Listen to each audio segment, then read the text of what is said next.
जय हिंद दोस्तों। स्वागत है आप सभी का जीएस की पाठशाला में। दोस्तों ये यूपीपीएससी आरओ से संबंधित सीरीज है।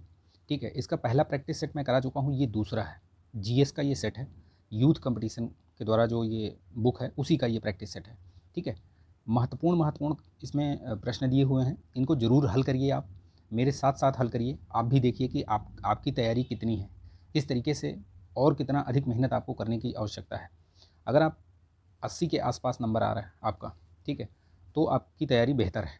लेकिन अगर आपका नंबर 60, 65 या इससे कम आ रहा है तो आपको रिवीजन करने की आवश्यकता है, चीज़ों को और अधिक पढ़ने की आवश्यकता है। ठीक है, तो ये प्रैक्टिस सेट है दूसरा। और इससे पहले जो प्रैक्टिस सेट है उसको आप देख लीजिए। मैंने यहाँ पे आई पे क्लिक करेंगे तो आपको मिल जाएगा वो। ठीक है, मैंने उस पर लगा रखा है इसको। ठीक है, और हिंदी का भी मैंने करवा रखा है, जो जनरल हिंदी है उसका भी पहला सेट करवा दिया है, उसको भी देख लीजिएगा। दोनों साथ साथ लेकर चलिए। ठीक है, तो आप दोनों को साथ में लेके चलिए, जीएस और हिंदी, क्योंकि ये दोनों आपको प्री प्लस मेंस दोनों में आएगा काम। ठीक है, प्री प्लस मेंस दोनों में। ठीक है, एक ही में नहीं है कि प्री में आएगा और मेंस में नहीं आएगा, दोनों में काम आएगा। इसलिए बेहतरीन तरीके से तैयार करिए, प्रश्नों को हल करिए। जहाँ पे आपका गलत हो रहा है उसको नोट्स बनाइए, जो आप तुक्का मार रहे हैं सही हो जा रहा है उसको आप नोट्स बनाइए और बार बार रिवाइज़ कीजिए उसी को। ठीक है, यकीन मानिए अगर आप इस तरीके से करेंगे तैयारी तो आपका 85 प्लस इस बार का जो टारगेट मैंने रख रखा है कि आप सभी का जो भी परीक्षा दें उसमें कम से कम इतना नंबर आए आपका। ठीक है, और हिंदी में 55 प्लस। तो ये कैसे संभव हो पाएगा? वो संभव सिर्फ बातों से नहीं होगा, सिर्फ सोचने से नहीं होगा। उसके लिए आपको मेहनत करनी पड़ेगी, आपको प्रैक्टिस सेट्स लगाने पड़ेंगे। जितना अधिक से अधिक आप प्रैक्टिस सेट लगाएंगे उतना ही आपकी तैयारी पुख्ता होगी। ठीक है, तो आप इसको हल कीजिए, लाइक कीजिए, शेयर कीजिए दोस्तों में। आप शेयर कर दीजिए इसको फटाफट। आप लोग लाइक कम कर रहे हैं, प्लीज़ थोड़ा सा लाइक करिए। लाइक करने से थोड़ा मोटिवेशन बढ़ता है। ठीक है, कमेंट भी किया करिए कि अच्छा लगा, बुरा लगा, सही लगा, क्या है क्या नहीं है। थोड़ा सा आप लोग अपना कमेंट भी दिया करिए। ठीक है, तो और बेहतर कर सकते हैं। कुछ अगर आपके पास सलाह है तो भी दे सकते हैं। ठीक, चलिए तो शुरू करते हैं विदाउट एनी डिले। इसको देखिए, ये न सिर्फ आर बल्कि आपके जो भी अभी नियर फ्यूचर में जो भी परीक्षाएं हैं जीएस से संबंधित, आपको सभी में काम आएंगी ये। चाहे वो यूपीपीएससी कोर हो 2024 का, एपीएस का एग्ज़ाम हो, एमपीपीएससी हो, बीपीएससी हो, यूकेपीएससी, सभी में काम आएगा। तो इसको बहुत ध्यान से देखिए और शेयर करिए दोस्तों में। ठीक है, चलिए फटाफट इसको शुरू करते हैं। देखिए आज का पहला प्रश्न देखते हैं हम। अवतल दर्पण के बारे में कहा गया है, इसमें कुछ कथन दिए गए हैं। अवतल दर्पण, अवतल दर्पण क्या होता है? कॉनकेव लेंस जिसको बोलते हैं, कॉनकेव लेंस। और कॉन्वेक्स लेंस क्या होता है? वो होता है उत्तल दर्पण। ठीक है, उत्तल और अवतल में कंफ्यूज होते हैं बहुत लोग, इसलिए मैंने इंग्लिश बता दी इसकी। वाहनों के हेडलाइट में अवतल दर्पण का प्रयोग किया जाता है। ठीक है, ये सही है। गोलाकार अवतल दर्पण जिसके परावर्तक सतह अंदर की ओर मुड़ी हुई होती है और वह अवतल दर्पण होता है। बिल्कुल ठीक है।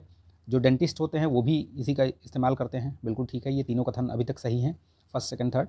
किसी दर्पण की फोकस दूरी का धनात्मक जो मान फोकस दूरी है वो अवतल दर्पण की होती है। ऐसा नहीं है, ये उत्तल दर्पण के लिए है। ठीक है, कि जिसका किसी दर्पण की फोकस दूरी का मान अगर धनात्मक हो तो वह उत्तल दर्पण प्रदर्शित करता है। ठीक, ये याद रखिएगा कॉन्सेप्ट इस तरीके से। तो इसका जो आंसर होगा वो होगा 1, 2 एंड 3। ठीक है, चलिए आगे बढ़ते हैं। लॉर्ड कॉर्नवालिस किस सहयोगी ने स्थायी बंदोबस्त जो परमानेंट सेटलमेंट था उसमें प्रस्ताव का विरोध किया था, यानी कि उसने इस चीज़ को ना लागू करने के लिए बोला था? तो ये जेम्स ग्रांट थे, इन्होंने मना किया था। लॉर्ड कॉर्नवालिस आपको याद है कि ये ब्रिटिश भारत में गवर्नर जनरल बनकर आए थे। ये 1772 में आए थे। ये इन्हीं के आने के बाद ही वो 1773 वाला जो रेगुलेटिंग एक्ट है वो भी आया था। ठीक है, तो ये लॉर्ड कॉर्नवालिस, मैंने शायद 1773 बता दिया, वो गलत बता दिया मैंने। 1786 में आया था ये। ठीक है, 1786 में आया था। ठीक है, 1786 से लेकर के ये 1793 तक रहा है, लगभग 94 तक। फिर उसके बाद भी ये आया है एक बार, 1805 में आया था, लेकिन उस समय शायद इसकी मृत्यु हो गई थी। ठीक है, आपने पढ़ा होगा ये इतिहास में। ठीक है, तो आगे बताऊंगा वो। ठीक है, चलिए तो इसमें ये जो करेक्ट आंसर होगा वो होगा जेम्स ग्रांट, याद रखिएगा। और भी बहुत सारे महत्वपूर्ण कार्य किए थे इसने, आपको मतलब इसके बारे में थोड़ा सा पढ़ लीजिएगा, क्योंकि बहुत सारी चीज़ें ये इसने किया था। जैसे जो सिविल सेवा का जनक माना जाता है, ठीक है, सिविल सेवा का जनक कौन है? तो यही है, लॉर्ड कॉर्नवालिस को ही मानते हैं। ठीक, तो इसको भी याद रखिएगा। इस तरीके से ये चीज़ें मतलब इसने बनाई थी। ठीक, चलिए तो और भी हैं। मैंने देखिए मैंने एक जो ये गवर्नर और ये जो भी हैं गवर्नर जनरल, इनसे संबंधित मैंने एक पूरा एक सीरीज़ बना रखी है, उसको भी देख लीजिएगा आप। बहुत महत्वपूर्ण महत्वपूर्ण चीज़ें मैंने बताई हैं, सब चीज़ों का एक कंपाइलेशन बनाया हुआ है उसमें। ठीक है, आपको एक बुक में कुछ चीज़ें मिलेंगी, दूसरे में कुछ मिलेंगी, तो उनको सबको मैंने कंपाइल किया हुआ, वो देख लीजिएगा आप। ताबड़तोड़ सीरीज़ देख लीजिएगा, 30-32 वीडियो हैं उसमें, आप यकीन मानिए उसको देख लीजिए, आपका जीएस बहुत बेहतरीन तरीके से तैयार होगा। ठीक है, मोस्ट जो प्रोडक्टिव टॉपिक्स हैं उन्हीं उन्हीं को उसमें मैंने कराया हुआ है बहुत फास्ट तरीके से। चलिए नेक्स्ट प्रश्न देखते हैं। सर्वप्रथम भारत की औसत प्रति व्यक्ति आय का अनुमान किसने लगाया था? तो ये दादा भाई नौरोजी ने लगाया था, इसको याद रखिएगा। इन्होंने ही बताया था सबसे पहले, ठीक है, और इन्होंने ही एक थियरी दी थी, याद है आपको? कौन सी थियरी? जो धन बहिर्गमन का सिद्धांत है, उसको भी इन्होंने ही दिया था, तो याद रखिएगा इस चीज़ को। ठीक है, ये मतलब पूछा गया है प्रश्न, इसलिए मैं बता दे रहा हूँ ये, जो कि महत्वपूर्ण है ये। ठीक है, चलिए नेक्स्ट देखते हैं प्रश्न। भारत में एशिया शिक्षा के विकास हेतु कलकत्ता में एशियाटिक सोसाइटी ऑफ बंगाल की स्थापना कब की गई थी? 1784 में की गई थी, और किसके द्वारा की गई थी पूछ रहा है, तो ये विलियम जोन्स, याद रखिएगा। ठीक है, विलियम जोन्स के द्वारा। ठीक है, चलिए याद रखिएगा। जोनाथन डंकन का भी नाम याद रखिएगा, इनके द्वारा जो है बनारस में जो संस्कृत विद्यालय खुला था उसके संस्थापक रहे हैं, इनका नाम भी याद रखिएगा। ठीक है, चार्ल्स वुड का डिस्पैच आया था, वो भी याद रखिएगा। कब आया था वो? 1854 में, जिसको कि भारत का शिक्षा का मैग्ना कार्टा कहा जाता है, तो ध्यान रखिएगा इस चीज़ को। ठीक, चलिए नेक्स्ट देखते हैं। इसमें कुछ विटामिन दी हुई हैं, उसका नाम पूछा है। पायराडॉक्सिन, बेसिकली इसमें पायराडॉक्सिन करके पूछा है कि किसका नाम है, ये रासायनिक नाम है। नॉर्मली क्या होता है कि विटामिन का नाम मतलब ऐसे पूछ के, यानी कि जैसे ए का पूछ लेगा कि ए का क्या है रासायनिक नाम, यहाँ पे उल्टा कर दिया है, तो कोई बात नहीं, आप तैयार रखिए। ये चीज़ भी मैंने ताबड़तोड़ सीरीज में कराई है, देख लीजिएगा। देखिए, पायराडॉक्सिन पूछ रहा है, तो ये विटामिन B6 का नाम है। ठीक, जैसे ए का क्या है, तो रेटिनॉल। ठीक है, क्या है ए का? रेटिनॉल। बता दे रहा हूँ, थोड़ा बहुत चीज़ों को याद रखिएगा। ठीक, रतौंधी होती है इसकी कमी से। आपका B1 थाइमिन है, ठीक, B2 राइबोफ्लाविन है, और B5 क्या है? पेंटोथेनिक। ये सारा मैंने बता रखा है, आप देख लीजिएगा। सी का क्या है? Ascorbic acid. डी का कैल्सीफेरॉल। ई का क्या है? टोकोफेरॉल। ठीक, इस तरीके से याद रखिएगा, और महत्वपूर्ण चीज़ें हैं, क्योंकि ये बार बार पूछता है प्रश्न। आपका UPPCS हो या कोई सा भी वनडे एग्ज़ाम हो, सब में विटामिन से संबंधित प्रश्न जरूर पूछता है। चलिए देखते हैं भारत के भाला फेंक, नेक्स्ट क्वेश्चन में। भारत के भाला फेंक एथलीट नीरज चोपड़ा के संबंध में निम्नलिखित कथनों पर विचार करना है आपको, तो देखिए, पढ़िए और उत्तर दीजिए। नीरज चोपड़ा विश्व एथलेटिक चैंपियनशिप में स्वर्ण पदक जीतने वाले पहले भारतीय खिलाड़ी बने हैं, तो बिल्कुल सही बोल रहा है ये। ठीक है, नीरज चोपड़ा जो है वो गोल्डन बॉय है। आपको पता होगा कि जो पिछला ओलंपिक हुआ है उसमें भाला फेंक में गोल्ड मेडल लेकर आया है। ठीक, तो ये याद रखिएगा। और ये इससे पहले जो विश्व चैंपियन एथलेटिक्स चैंपियनशिप हुई थी 2022 में, उसमें रजत पदक जीता था, तो सिल्वर मेडल मिला था, ये भी याद रखिएगा। दोनों कथन बिल्कुल सही हैं, सी इसका करेक्ट आंसर होगा। नेक्स्ट देखिए कौन सा कुछ क्वेश्चन क्या बोल रहा है। देखिए, अब यहाँ करंट का क्वेश्चन है, बहुत ध्यान से देखिएगा। देखिए, करंट के बारे में एक चीज़ मैं थोड़ा सा बता दूंगा आपको कि करंट अफेयर्स इसके लिए कहाँ से कहाँ तक पढ़ें। तो देखिए, 6 से 9 महीने का करंट अफेयर्स आपको बेसिकली तैयार होना चाहिए बढ़िया से। कोई सा भी एग्ज़ाम, जैसे PCS UPPSC लेवल का एग्ज़ाम दे रहे हैं, या कोई भी स्टेट PSC का दे रहे हैं, तो मैक्सिमम क्वेश्चन जो है वो 6 से 9 महीने के बीच से ही बनते हैं। इतने 9 महीने का अगर आपने करंट अफेयर्स अच्छे से तैयार कर रखा है, तो यकीन मानिए कि आपके 90-95% क्वेश्चन हो जाएंगे। एक दो क्वेश्चन आप अगर बाहर से आता भी है कहीं से, तो उसके लिए आप बहुत मतलब चिंतित मत होइए। हो सकता है आप पढ़ लेंगे, जो भी कंपाइलेशन आता है, चाहे वो घटना सार या घटना चक्र का, उसको 1-2 बार 3 बार रीडिंग मार लेंगे, लगा लेंगे उसको, तो आपका वो भी हो जाएगा। ठीक है, तो याद रखिएगा इस चीज़ को।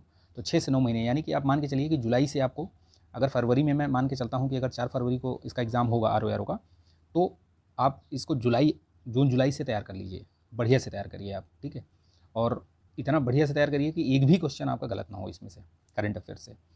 चलिए, इसमें पूछ रहा है कि जुलाई 2023 में संपन्न विश्व तीरंदाजी जो चैंपियनशिप हुई थी, ये कहाँ हुई थी? आयरलैंड में हुई थी, ये भी याद रखिएगा, आयरलैंड में। ठीक है, और इसमें भारत का स्थान पूछ रहा है, तो दूसरा स्थान रहा है। 11 पदक लेकर आया था ये भारत, इसमें भारत के जो खिलाड़ी हैं 11 पदक लेकर आए थे। पहला स्थान दक्षिण कोरिया का रहा, इसका भी 11 ही पदक रहा है टोटल, लेकिन इसके रजत पदक, यानी कि जैसे क्या होता है कि जब जो स्थान है वो कैसे निर्धारित होता है, तो किसी भी देश का जो किसी भी चैंपियनशिप में प्लेस कैसे निर्धारित होता है, तो उसके द्वारा गोल्ड मेडल जो जीते जाते हैं। ठीक है, गोल्ड मेडल, तो गोल्ड मेडल तो दोनों के बराबर थे इसमें, दक्षिण कोरिया के और भारत के, दोनों के 6-6। लेकिन रजत पदक के मामले में फिर जब गोल्ड बराबर हो गया तो रजत देखा जाता है सिल्वर में भारत का 1 ही मेडल था और दक्षिण कोरिया का 4 मेडल था, तो इस वजह से वो पहले स्थान पर रहा और भारत दूसरे स्थान पर रहा। ठीक है, याद रखिएगा, क्या पता पूछ ही ले, तो उसमें 6, 1 और 5 ऐसे करके आप याद रखिएगा भारत के medal, total 11 medal, gold, silver और ब्रॉन्ज। ठीक, चलिए, निम्नलिखित में से कौन सा एक रोग कारक जीव के बारे में सही नहीं है, यानी कि इसमें दिया हुआ है कि किसकी वजह से कौन सा रोग होता है, वो उसका आपको बताना है कि कौन सा मैच नहीं है। तो देखिए कोई सा भी क्वेश्चन पढ़िए ना, ये ज़रूर ध्यान रखिएगा कीवर्ड्स, अदरवाइज़ कई बार क्या होता है गलत हो जाता है। अब आप अगर ये नहीं पढ़ेंगे, नहीं वाला नहीं पढ़ेंगे ना, तो दिक्कत हो जाएगी। जल्दबाजी में क्वेश्चन बहुत गलत होते हैं। एक दो क्वेश्चन, अगर मान लीजिए एक भी क्वेश्चन अगर गलत हो गया तो 1 नंबर आपका सीधे-सीधे आता हुआ प्रश्न चला जाएगा। इसलिए क्वेश्चन को पढ़ना है, उसमें जो अंडर कीवर्ड्स हैं उनको ज़रूर अंडरलाइन कर लेना, ठीक है? उसको चाहे गोला मार लीजिए, चाहे ऐसे कर लीजिए, कुछ ज़रूर कर लीजिए, ताकि याद रहे कि यही चीज़ हमें बताना है। तो इसमें जैसे पूछा है कि टीबी, तो इसमें ये ठीक है, ये माइक्रो बैक्टीरियम ठीक है, मलेरिया भी ठीक है, एचआईवी एड्स ये वायरस से ठीक है। हैजा ये इन्फ्लुएंजा से नहीं होता है, ये ध्यान रखिएगा, ठीक है? हैजा जो है ये भी बैक्टीरियल उसमें बीमारी है ये, तो इसको भी ध्यान में रखिएगा, ठीक है? तो ये भी एक बैक्टीरिया ही होता है, तो याद रखिएगा इस चीज़ को, ठीक? निम्नलिखित नेक्स्ट क्वेश्चन देखते हैं, निम्नलिखित में से किस प्रक्रिया के अंतर्गत अत्यधिक ऊर्जा मुक्त होती है? तो बताइए आप आंसर, आप भी साथ साथ में करते रहिए। देखिए किस में होती है, तो एरोबिक जो रेस्पायरेशन होता है उसमें अत्यधिक जो है वो ऊर्जा उत्पन्न होती है, क्योंकि ये एक जैव रासायनिक प्रक्रिया है, ठीक? और इसी में ही जो है आपका ये ऊर्जा और CO2 मुक्त होती है, तो ये भी ध्यान रखिएगा, ठीक है? वायवीय श्वसन जिसको बोलते हैं आप। चलिए नेक्स्ट देखते हैं। देखिए इसमें एक महिला की ओर इशारा करते हुए अब थोड़ा इसमें रीजनिंग और इस टाइप के ब्लड रिलेशन वाला जो संबंध वगैरह क्वेश्चन है, इस तरीके से आता है। इसमें 10 से 15 क्वेश्चन रहते हैं, ये रीजनिंग और ये मैथ्स वगैरह के, तो बहुत हार्ड नहीं होते हैं। अगर आप थोड़ा प्रैक्टिस करेंगे तो इसमें आप मतलब बेहद अच्छे नंबर ला सकते हैं। यानी अगर मान के चलिए अगर 15 क्वेश्चन हैं या 12 क्वेश्चन हैं, तो आप उसमें से 11 क्वेश्चन या 10 क्वेश्चन तो आराम से हल कर सकते हैं, ठीक है? तो देखिए एक महिला की ओर इशारा करते हुए रमन ने कहा उसके इकलौते भाई का पुत्र मेरी पत्नी का भाई है। यानी कि जो इसकी जो पत्नी है और इसका जो ये जो पुरुष इसको बताया कि इसके इकलौते भाई का पुत्र, यानी इसका पुत्र इसकी पत्नी का भाई है, यानी कि ये जो पुत्र है ये इसका साला है रमन का, ठीक है? तो पूछ रहा है कि रमन और उस महिला का क्या संबंध है? तो भाई जाहिर सी बात है कि रमन और उस महिला का संबंध क्या होगा, उसकी पत्नी के पिता का बहन है वो, यानी कि उसकी मतलब बुआ सास हो गई वो एक तरीके से, ठीक है? तो इस तरीके से आप चीज़ों को देखिए। ब्लड रिलेशन वाले में अपने आप को थोड़ा सा वहाँ पे रख के सोचा करिए, और जो डायरेक्शन वाले होते हैं उसमें भी रख लिया करिए, तो बहुत ईजी तरीके से आप प्रश्न को हल कर सकते हैं। चलिए नेक्स्ट देखिए, इसमें आप रख लीजिए, बहुत सिंपल सा है ये, कोई इसमें मतलब रॉकेट साइंस नहीं है। इसमें सिर्फ आपको ये साइन रखने हैं जहाँ जहाँ पे अल्फ़ाबेटिकली दिया हुआ है। बस एक तरीका याद रखिएगा, ये जो बदमाश वाला है इसी तरीके पे हल करिएगा।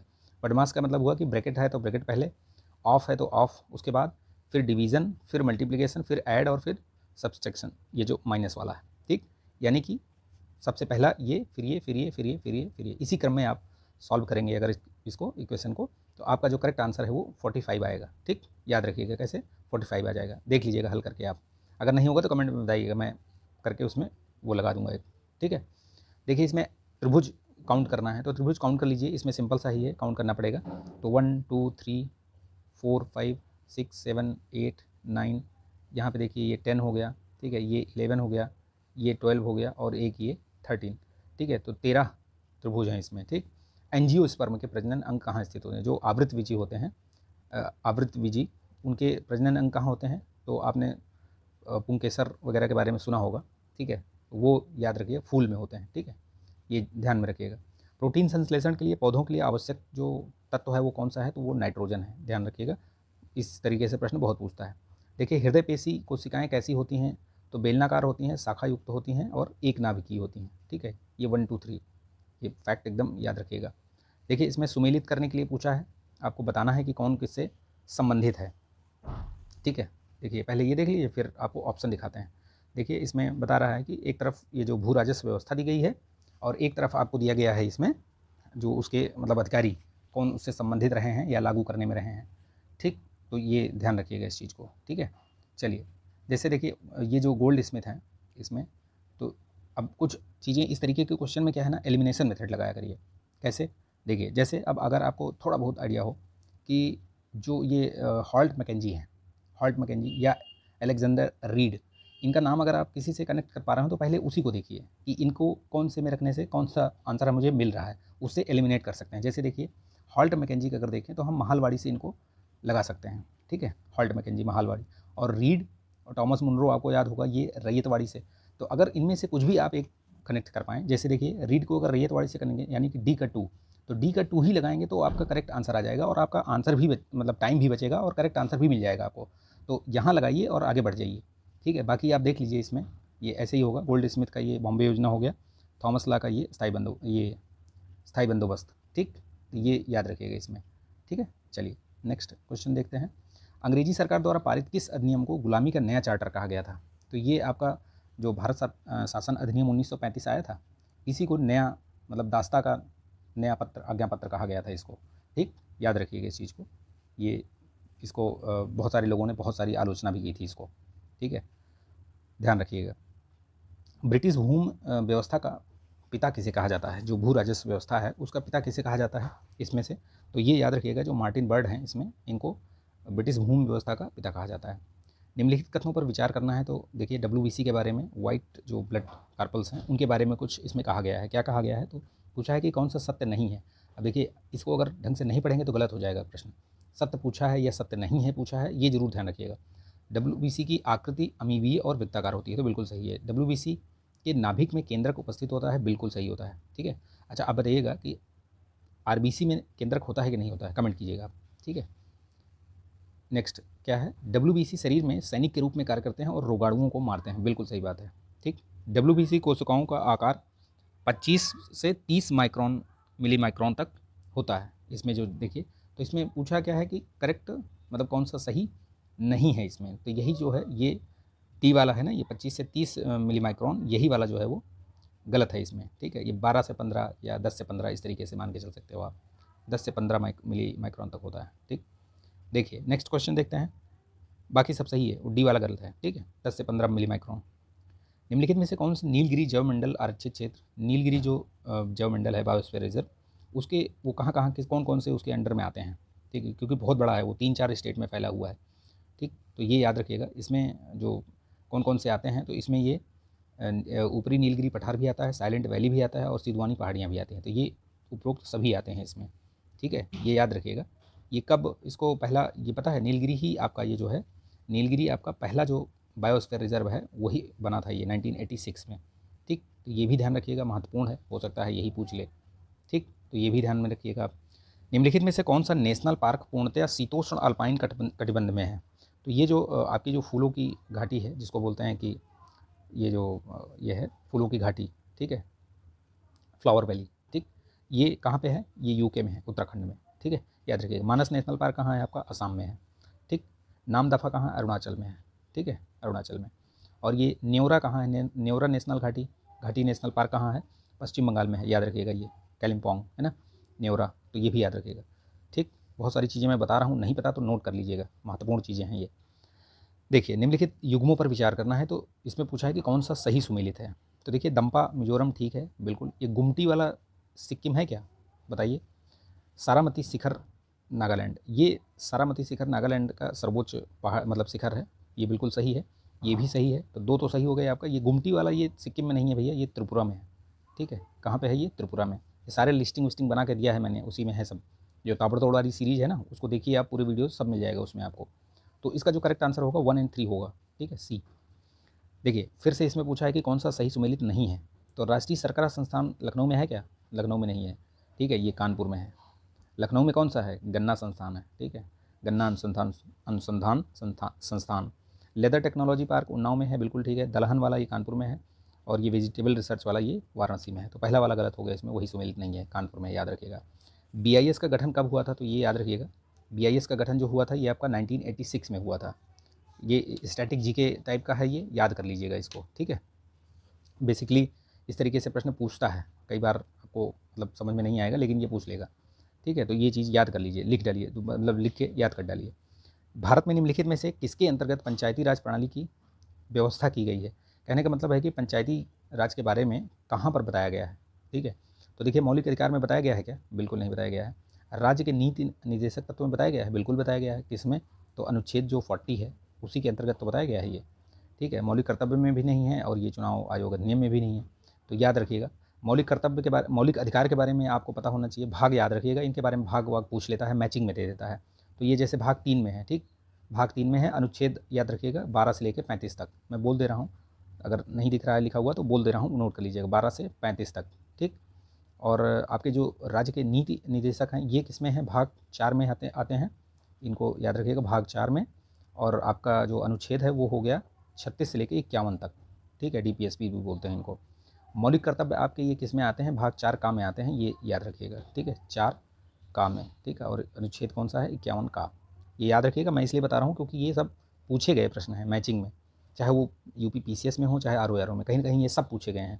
चुनाव आयोग आपका पता है आपको कि ये भाग 15 में पड़ता है, और इसका जो अनुच्छेद है वो 326 से लेकर 329 तक, ठीक, ये याद रखिएगा। इतनी सारी चीज़ें बता दिया, नोट कर लीजिएगा। किस अधिनियम ने भारतवासियों को अपने देश के प्रशासन में कुछ हिस्सा लेना संभव बनाया था, तो ये जो 1833 का जो चार्टर एक्ट आया था वहाँ से ये चीज़ें शुरू हुई थी, ठीक है। उसी में ये सब चीज़ें मतलब बताई गई थी कि जो आपको आरआरसीपी वाला जो कार्य वो है ना, जो जन्म स्थान वंशानुक्रम रंग ये सब मतलब जाति ये सब क्या उस पर ये नहीं किया जाएगा, विभेद नहीं किया जाएगा, तो ये सब कब शुरू हुआ था, उसी में तो शुरू हुआ था ये चीज़ याद रखिएगा, ठीक। तो ये महत्वपूर्ण है, पूछा भी गया है ये प्रश्न।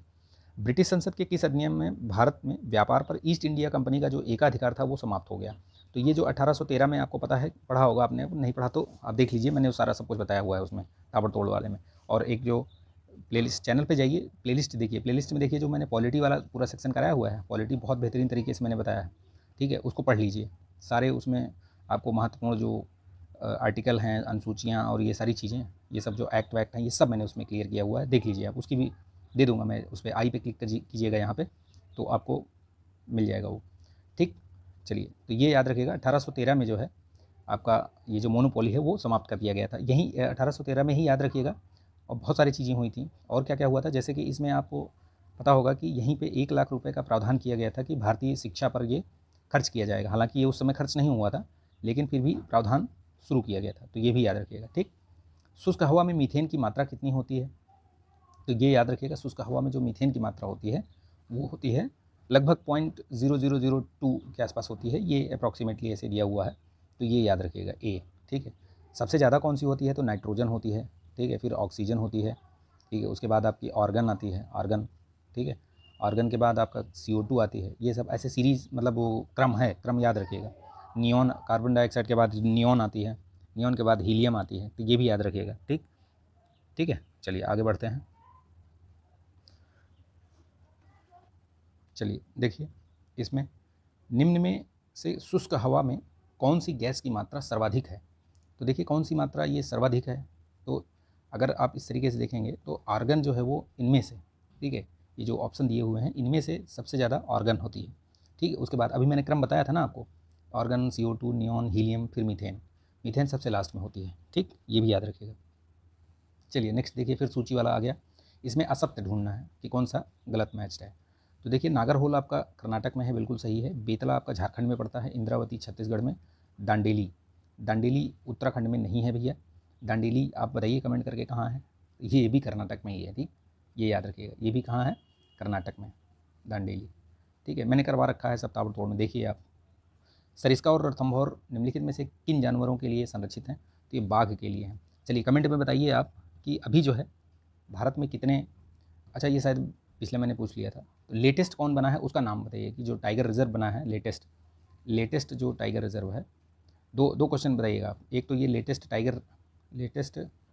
टाइगर रिजर्व कौन सा है, रिजर्व, और दूसरा कि यूपी में कितने टाइगर रिजर्व हैं, यूपी में कितने टाइगर रिजर्व हैं बताइएगा, ठीक है। कमेंट कीजिएगा, जो कमेंट मतलब सही आंसर देगा उसको मैं पिन कर दूंगा ऊपर सबसे, ठीक है। चलिए, किस दस्तावेज को भारतीय शिक्षा का मैग्ना कार्टा कहा जाता है, तो अभी मैंने बताया था ना थोड़ी देर पहले ही कि जो चार्ल्स वुड का डिस्पैच, ये वुड डिस्पैच आया था 1854 में, उसी को शिक्षा का मैग्ना कार्टा कहा जाता है, याद रखिएगा इस चीज़ को, ठीक है। ये इनके जो ईयर हैं वो ध्यान रखिएगा, जैसे ये हंटर वाला भी याद रखिएगा, सैडलर कमीशन ये 1917 में आया था, ये भी ध्यान रखिएगा, ठीक। इनका सबका ये क्रम भी पूछा जाता है, मतलब ये क्रोनोलॉजी पूछ लेता है, तो वो इस तरीके से याद रखिएगा कौन कब आया था, तो ये भी ध्यान रखिएगा। थियोसॉफिकल सोसाइटी का मुख्यालय पूछा है कि भारत में जो है वो किस स्थान पे था, तो अड्यार, चेन्नई में, ठीक, ये याद रखिएगा। इससे जो संबंधित व्यक्ति हैं उनका भी नाम याद रखिएगा, जैसे भारत में जो एनी बेसेंट है, ठीक, इनका नाम याद रखिएगा। उससे पहले ये कहाँ पे स्थापित हुई थी वो भी याद रखिएगा कि 1875 में ये स्थापित हुई थी लंदन में, ठीक है, न्यूयॉर्क में, सॉरी न्यूयॉर्क में। और कौन कौन था इसमें, तो मैडम ब्लावत्स्की और कर्नल अल्काट, अल्काट का नाम याद रखिएगा, अल्काट और ब्लावत्स्की, ठीक है, कर्नल अल्काट और ब्लावत्स्की, लिख लीजिएगा, अगर नहीं पता तो नोट कर लीजिएगा।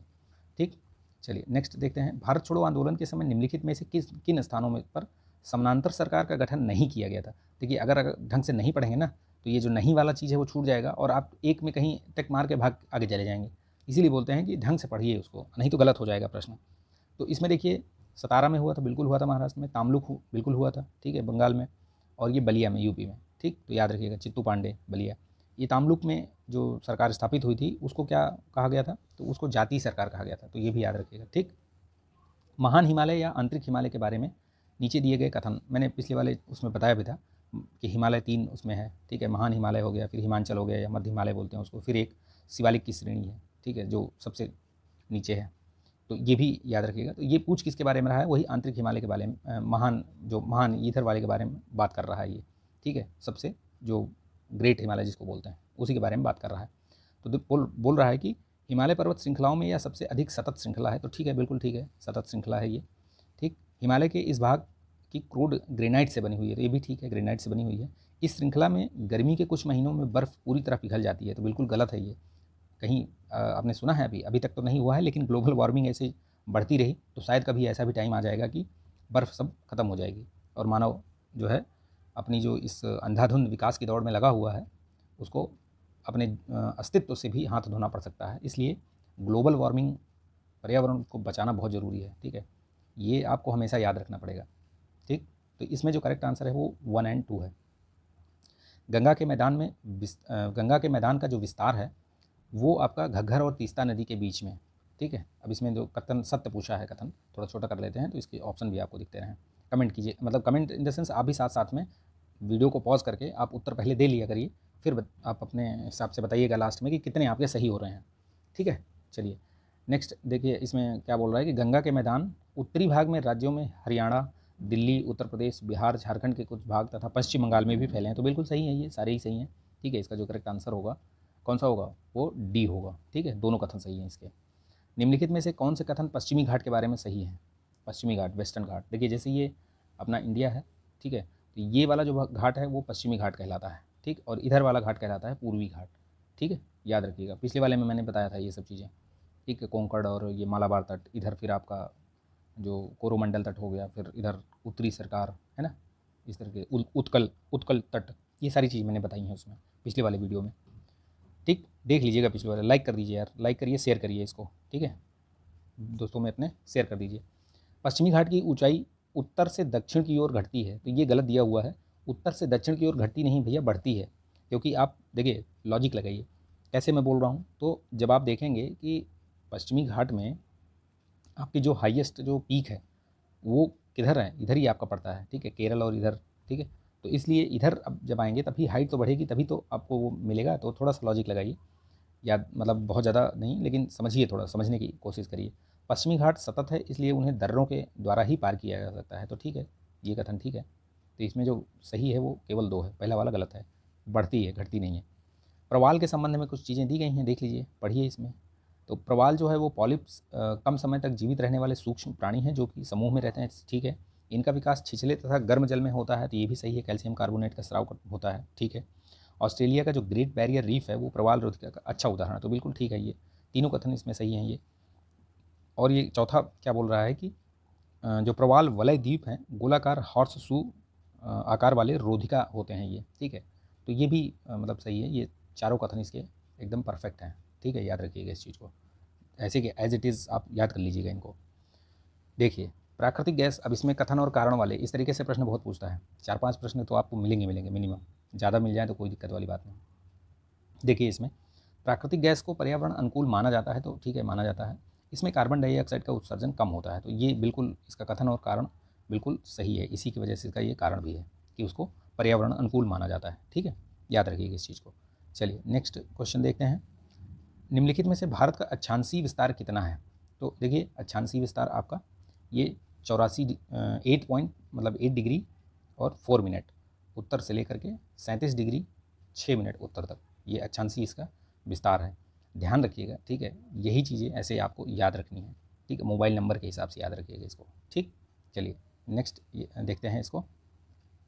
शिवालिक पर्वत के संदर्भ में नीचे दिए गए कुछ कथनों पर विचार करना। शिवालिक मैंने बताया आपको कौन सी श्रेणी है, तो जो हिमालय की ये जो सबसे नीचे वाली श्रेणी है, इधर दक्षिण वाली सबसे दक्षिणी श्रेणी, वो यही है शिवालिक, ठीक है, सबसे लास्ट में यही बनी है, ठीक है। तो इसके बारे में कुछ कथन दिए गए हैं, उनको देखते हैं हम लोग। देखिए, हिमालय की सबसे बाहरी जो पर्वत श्रृंखला को शिवालिक कहा जाता है, ठीक है, ये भी बिल्कुल सही है। और ये पर्वत श्रृंखला असंपीड़ित अवसादों से बनी है, तो ये भी ठीक है, ठीक है, दोनों कथन इसके सही हैं, याद रखिएगा इसको, ठीक। स्लैश एंड बर्न जो कि खेती होती है, ये किस प्रकार की खेती है और कहाँ पे, मतलब पूछा है कि किस क्षेत्र में प्रचलित है, स्लैश और बर्न, ठीक।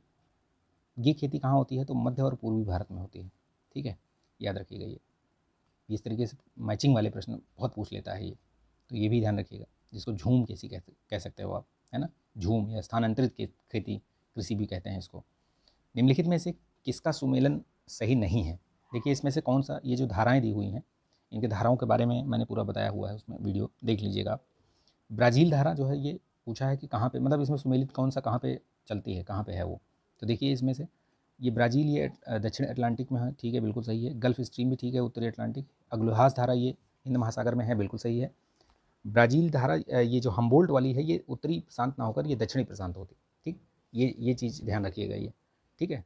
इसी तरीके से प्रश्न को ऐसे घुमा देता है ना कि मतलब लगेगा कि यार ये तो सही है और फिर वो गलत हो जाएगा। तो इसका जो करेक्ट आंसर होगा बी, ये मैच नहीं है, ठीक। देखिए, सूची 1 को सूची दूसरे से मिलाना है। इसमें एक तरफ चोटी दी हुई है, ठीक है, ये पीक है, ये चोटी, और इधर ये पहाड़, मतलब श्रेणी है। तो देखिए, आल्प्स पे सबसे जो हाईएस्ट पीक है इसकी, ये माउंट ब्लैक है, ये बिल्कुल मैच्ड है एकदम। एकांकागुआ एंडीज़ याद रखिएगा, मैकिलने का ये रॉकीज़, एल्ब्रुज का ये काकेसस, ठीक। तो ये सारे मैच्ड हैं ये। अगर आप इसका ऑप्शन देखेंगे तो 1 2 3 4, ये जो करेक्ट आंसर होगा इसका 1 2 3 4 होगा, ठीक। चलिए नेक्स्ट देखते हैं। तारे का जो रंग होता है वो क्या सूचक है, वो किस चीज़ का सूचक है? तारे का रंग उसका ताप बताता है, ठीक। क्या बताता है? ताप। यानी कि अगर वो एकदम, मतलब जैसे बोलते हैं ना कि अगर वो पीला दिख रहा है एकदम, जैसे अभी हमारा सूरज है, तो वो उसका ताप दर्शाता है कि बहुत अधिक तापमान है। लेकिन वही धीरे धीरे वो कम होता जाता है, उसके जो मतलब ताप कम होता रहता है, तो उसका रंग भी बदलता जाता है, ठीक। तो याद रखिएगा ये। टोडा जनजाति मुख्यतः कहाँ निवास करती है, तो याद रखिएगा ये तमिलनाडु, नीलगिरी जो पहाड़ी है उधर, उसी के आसपास ये जनजातियाँ मुख्य रूप से मतलब पाई जाती हैं, ठीक है, वहीं पे, ठीक। चलिए, भारतमाला परियोजना निम्न में से किससे संबंधित है? अच्छा, एक और बताइएगा कि जो सब सर्वाधिक जो जनजातियाँ हैं, सर्वाधिक, कमेंट कीजिएगा ये प्रश्न, ठीक है, सर्वाधिक जनजाति वाला जो प्रदेश है वो कौन सा है, ठीक है, ठीक है, कमेंट कीजिएगा। ये 3 प्रश्न पूछ लिए मैंने आज। भारतमाला परियोजना निम्नलिखित में से किससे संबंधित है ये? तो देखिए, भारतमाला परियोजना हो गई, ठीक है, सागरमाला परियोजना हो गई, और एक पर्वतमाला परियोजना भी है, ठीक है। तो ये सारी परियोजनाएं याद रखिएगा किससे किससे संबंधित हैं। भारतमाला ये आपके ये NHAI से संबंधित है, बेसिकली रोड कनेक्टिविटी, सड़क परिवहन से संबंधित हैं ये, तो ये याद रखिएगा। उसी तरीके से सागरमाला अगर बात की जाए, तो सागरमाला क्या है कि पोर्ट वगैरह के जो विकास और इन सब चीज़ों के लिए है, ठीक। तो ये उसके लिए है। पर्वतमाला का मतलब हुआ जो पर्वतीय क्षेत्रों में जो, जैसे आपका ये जो चारों धाम वगैरह है ना, वहाँ पे ये चीज़ें कनेक्टिविटी को बेहतर करने के लिए पर्वतमाला है, ठीक। तो ये भी याद रखिएगा। निम्नलिखित में से कौन सा सही सुमेलित नहीं है? तो देखिए, पहला ही आपको दिख रहा है, ये बैलाडीला MP में है क्या? MP में नहीं है भैया, छत्तीसगढ़ में है। चिकमंगलूर ये ठीक है, इसका जो मतलब मैच्ड नहीं है वो ये गलत हो गया, ठीक है। चिकमंगलूर ये कर्नाटक ठीक है, मयूरभंज भी ठीक है, और सिंहभूम भी ठीक है। तो ये याद रखिएगा। इस तरीके से कन्फ्यूज़ करने वाले जो प्रश्न हैं वो बहुत पूछे जाते हैं। निम्नलिखित में से कौन सा सागौन का जो है वन पाया जाता है कहाँ पे, किस प्रदेश में? तो वो MP में पाया जाता है, ये चीज़ याद रखिएगा, MP में, ठीक। MPPCS वाले भी ध्यान रखिएगा। भारतीय राष्ट्रीय कांग्रेस की प्रथम महिला अध्यक्ष कौन थी? तो देखिए, भारतीय राष्ट्रीय कांग्रेस, 2 प्रश्न इस तरीके से बनते हैं। एक तो हो गया कि प्रथम भारतीय महिला कौन थी, तो सरोजनी नायडू 1925 में बनी थी ये अध्यक्ष, और कहाँ पे बनी थी ये? कानपुर में, ठीक है, कहाँ पे बनी थी? कानपुर में। ये याद रखिएगा, फैक्ट, एकदम फैक्ट। पहली अगर पूछ ले, ये तो प्रथम भारतीय महिला हो गई, अगर ये पूछे कि पहली महिला कौन है, अब उसमें भारतीय हटा दिया, तो पहली महिला थी वो एनी बेसेंट थी। कब बनी थी वो? 1917 में, और कलकत्ता अधिवेशन में। तो ये भी महत्वपूर्ण है, ध्यान रखिएगा इस चीज़ को, ठीक। और एक चीज़ याद रखिए, ये जो NN सेन है, नलिनी सेन गुप्ता, ये जो है, ये 1933 में बनी थी। बेसिकली 3 जो सेशन हैं, 3 जो आपके ये बने हैं कांग्रेस के सेशन, उसमें याद रखिएगा 8-8 साल का गैप है जहाँ पे महिलाओं ने मोर्चा संभाला है, यानी कि वहाँ पे अध्यक्षता की है। कैसे, देखिए मैं बता देता हूँ, याद रहेगा, इससे ईजी याद रख सकते हैं आप। 1917 याद रखिएगा, जिसमें कि एनी बेसेंट रही हैं, ठीक। 1925 याद रखिएगा, जिसमें कि आपकी सरोजिनी नायडू रही हैं। और 1933 याद रखिएगा, जिसमें कि ये नलिनी सेनगुप्ता रही हैं। तो ये 8-8 साल का गैप रहा है, ये याद रखिएगा। इस तरीके से आप याद रख सकते हैं कि 8-8 साल पे ये चीज़ें ऐसे हुई हैं जहाँ पे कि महिलाओं ने अध्यक्षता की है। तो याद रखिएगा, भूलेंगे नहीं आप। हैदराबाद में स्थित अंग्रेजी और विदेशी भाषा का विश्वविद्यालय की स्थापना कब हुई थी, एकदम फैक्ट है चीज़ें, ठीक है, स्टैटिक जी के, तो 1958 में, ये चीज़ याद रखिएगा। लाल बहादुर शास्त्री द्वारा राष्ट्रीय संस्कृत विश्वविद्यालय कहाँ पे है ये, तो ये नई दिल्ली में है। इस चीज़ को भी याद रखिएगा, ठीक। स्टैटिक जीके के पोर्शन हैं ये सब, ठीक।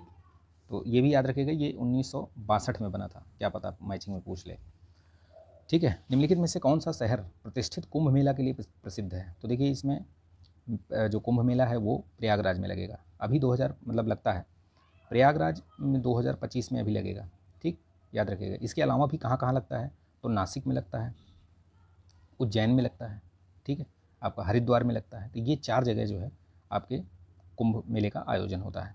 तो अभी 2025 में जो लगेगा महाकुंभ, वो प्रयागराज में लगेगा, ठीक, याद रखिएगा। अच्छा बताइए कि एक प्रश्न और बताइए, ये मैं इसलिए प्रश्न इसलिए पूछता हूँ कि आप, अगर आपको पता है तो बेहतर है, आपका रिवीजन हो जाएगा, नहीं पता तो आप खोजेंगे तो आपको चीज़ें पता चलेंगी, और वो रिलेवेंट चीज़ें हैं। मतलब ऐसा नहीं कि मैं आलतू फालतू चीज़ें पूछ रहा हूँ, जो पूछूंगा वो आपको कहीं ना कहीं काम आएगा।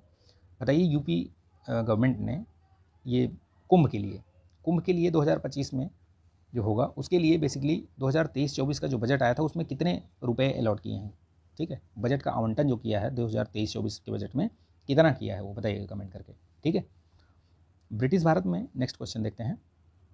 ब्रिटिश भारत में रेलवे की उपयोगिता नहीं है, यह दूसरे की पत्नी को अलंकृत करने जैसा है। भारत में रेलवे के विकास से संबंधित ये जो संदर्भ में किसका कथन है, ये ब्रिटिश भारत में, अच्छा कथन है ये, देखिए, ब्रिटिश भारत में रेलवे की उपयोगिता नहीं है, यह दूसरे की पत्नी को अलंकृत करने जैसा है। तो ये किसने कहा था ये, तो बेसिकली ये बाल गंगाधर तिलक जी ने कहा था, ठीक है, याद रखिएगा। और ये जो पहली रेलवे चली थी वो 1853 में चली थी, ये भी आपको याद होगा, मुंबई से ठाणे के बीच में, ठीक, ये ध्यान रखिएगा। और भी है। अच्छा ये बताइए कि यूपी में कब चली थी ट्रेन और कहाँ से कहाँ तक चली थी, कमेंट कीजिएगा, ठीक है। ये मैं इसलिए पूछता हूँ, अभी मैंने बताया ना कि आपको चीज़ें अगर पता हैं तो आपका रिवीजन होगा, नहीं पता तो आप उस चीज़ को ढूंढेंगे, और ढूंढेंगे तो याद होगा। सूती वस्त्र बुनकरों के कंकाल भारत के मैदान को बदरंग कर रहे हैं, ये किसने कहा था, तो ये ये जो विलियम बेंटिंग साहब ये थे, विलियम बेंटिंग गवर्नर जनरल, इन्होंने कहा था, ठीक है। इनका मतलब याद रखिएगा, ये वक्तव्य पूछा गया है तो इसलिए महत्वपूर्ण है, हो सकता है कि आगे भी पूछ ले। तो ये लॉर्ड विलियम बेंटिंग, ठीक। चलिए नेक्स्ट क्वेश्चन क्या है, देखिए, कोपेन के जलवायु वर्गीकरण के अनुसार निम्नलिखित में से कौन सा उत्तरी बंगाल सहित उत्तर पूर्वी भारत का जो मतलब उपयुक्त वर्णन करता है, कहने का मतलब वहाँ पे किस प्रकार के मानसून वर्षावन पाए जाते हैं, वो पूछा है बेसिकली इसमें। तो देखिए ये इसमें क्या है, जो ये उष्ण कटिबंधीय आर्द्र एवं शुष्क जलवायु मानसून, मतलब अलग अलग दिए हुए हैं, उष्ण कटिबंधीय मानसून वर्षावन, ठीक है, AMW, ये बेसिकली ये जो कोपेन है, ये इन्होंने वर्गीकरण किया है जलवायु का। तो ये जो दिया हुआ है इन्होंने, ये इनका एक मतलब सिंबल टाइप का है। तो ये बेसिकली अगर ज्योग्राफी पढ़ेंगे तो वहाँ पे ये बहुत डिटेल से चीज़ें पढ़ाई गई हैं, यहाँ मैं अभी इतना डिटेल में नहीं बता पाऊँगा, तो इसलिए आप इसको बस समझ लीजिए ये, ठीक है। तो ये सब अलग अलग प्रकार के इन्होंने बताए हैं टाइप, ठीक। तो वहाँ जो पाया जाता है वो शुष्क सर्दी सहित आर्द्र उपोष्ण जलवायु CWG टाइप का पाया जाता है, ये चीज़ याद रखिएगा, ठीक, ये भी ध्यान रखिएगा। अच्छा इनके बारे में याद रखिएगा, ये जो लॉर्ड विलियम बेंटिंग, ये जो है भारत के प्रथम गवर्नर जनरल थे ये, ठीक है। 1828 से लेकर के 1835 तक रहे ये, ठीक है, 1835 तक। इन्हीं के टाइम पे आपको याद होगा कि राजा राम मोहन राय ने इन्हीं के टाइम पे, इन्हीं के सहयोग से सती प्रथा का जो एक्ट है वो पारित कराया था, मतलब उसका विरोध में कानून जो लेकर आए थे 1829 में, ठीक है। नियम कौन सा था वो, 17, नियम 17 भी याद रखिएगा, ठीक, 1829, ये भी याद रखिएगा। ये महत्वपूर्ण चीज़ें हैं, मैंने सोचा बता दूँ आपको। देखिए तो ये हो गया ऊपर वाले का करेक्ट आंसर, ये डी हो गया, ठीक है। नेक्स्ट देखते हैं, जल्दी जल्दी करते हैं थोड़ा सा, अदरवाइज बहुत टाइम लग जाएगा, ठीक है। देखिए इसमें कौन सा कह रहे हैं कि नीति, इसमें वही सुमेलित है कि नहीं है पूछ रहा है, तो सुमेलित पूछ रहा है इसमें, ठीक है, कौन सा सुमेलित है। तो देखिए इसमें सुमेलित कौन सा है, तो इसमें सुमेलित नीति और ये माना, ठीक है, ये सब क्या है, आपको उत्तराखंड में मिलते हैं ये दर्रे। अघिल ये अरुणाचल प्रदेश में नहीं है, ठीक। अघिल ये कहाँ है, लद्दाख में है, ठीक है, कहाँ है, लद्दाख में, ठीक।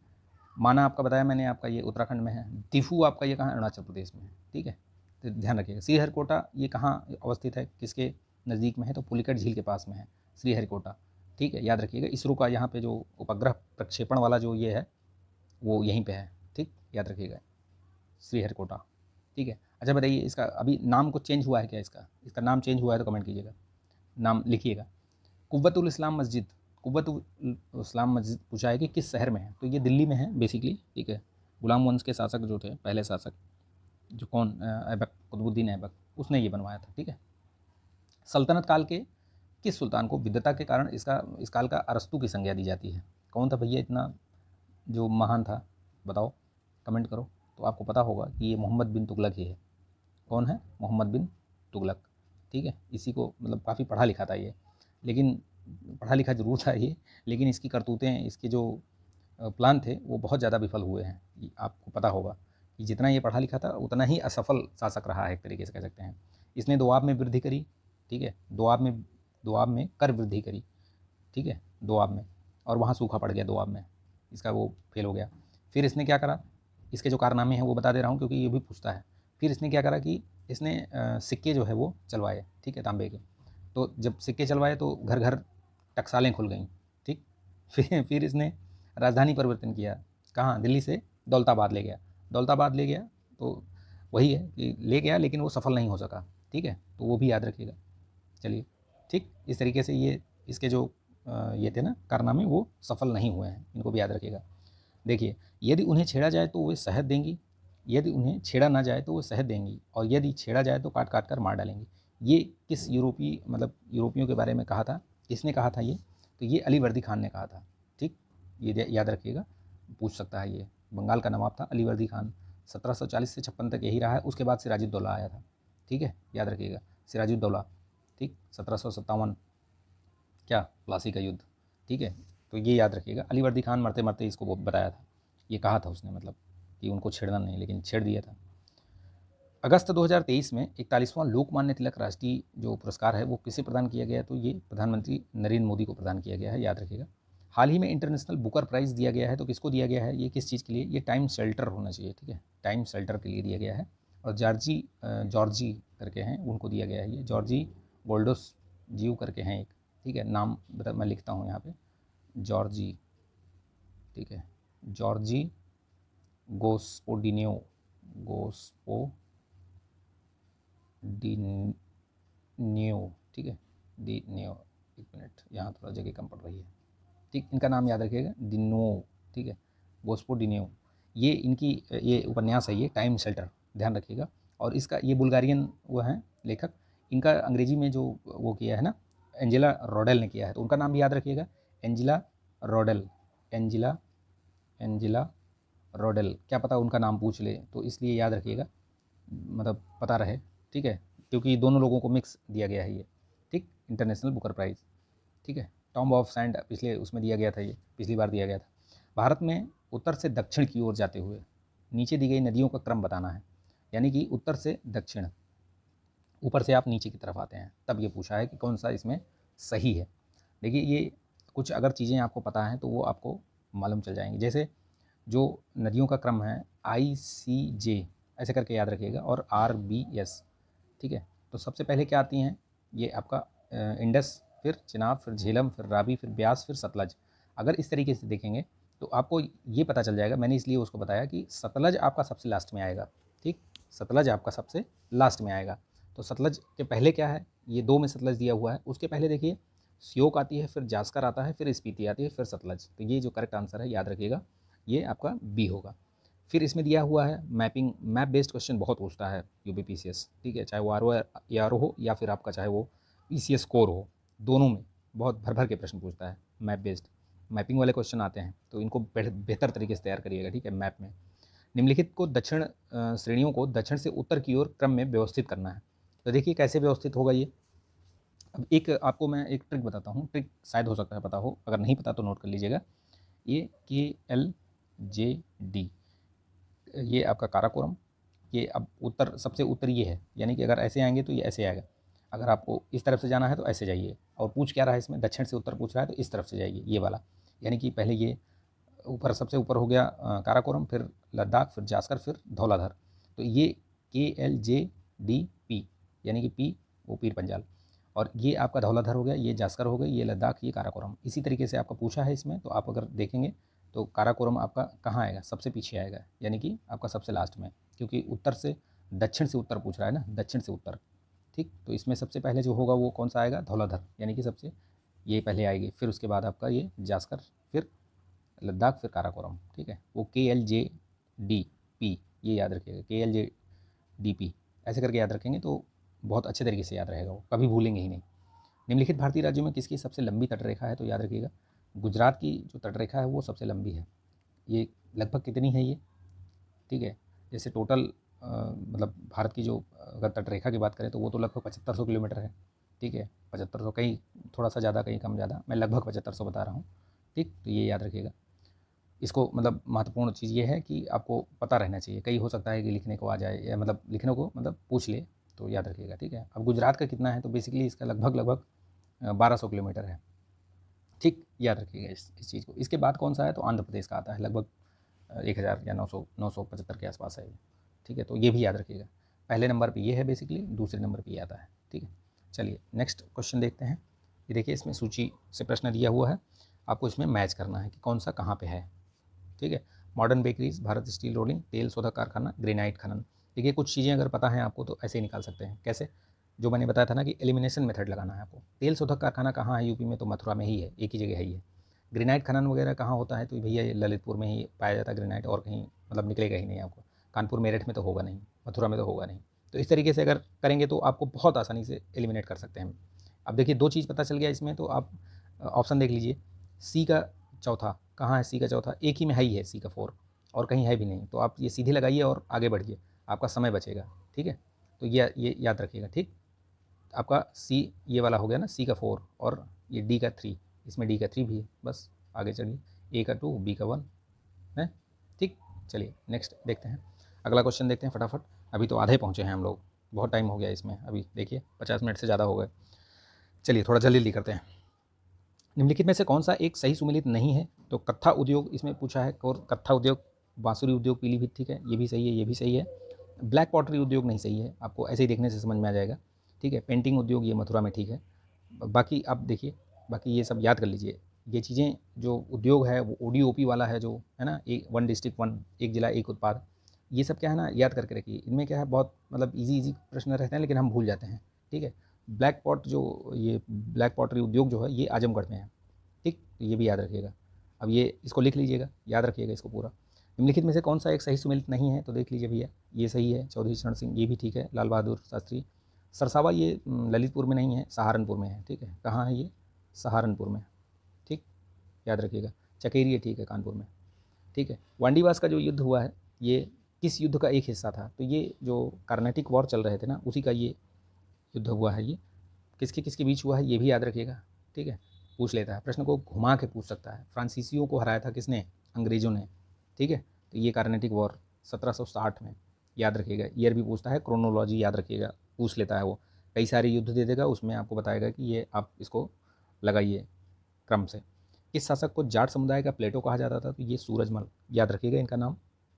ठीक है, इनका नाम याद रखिएगा, जाट समुदाय का प्लेटो कहा जाता था।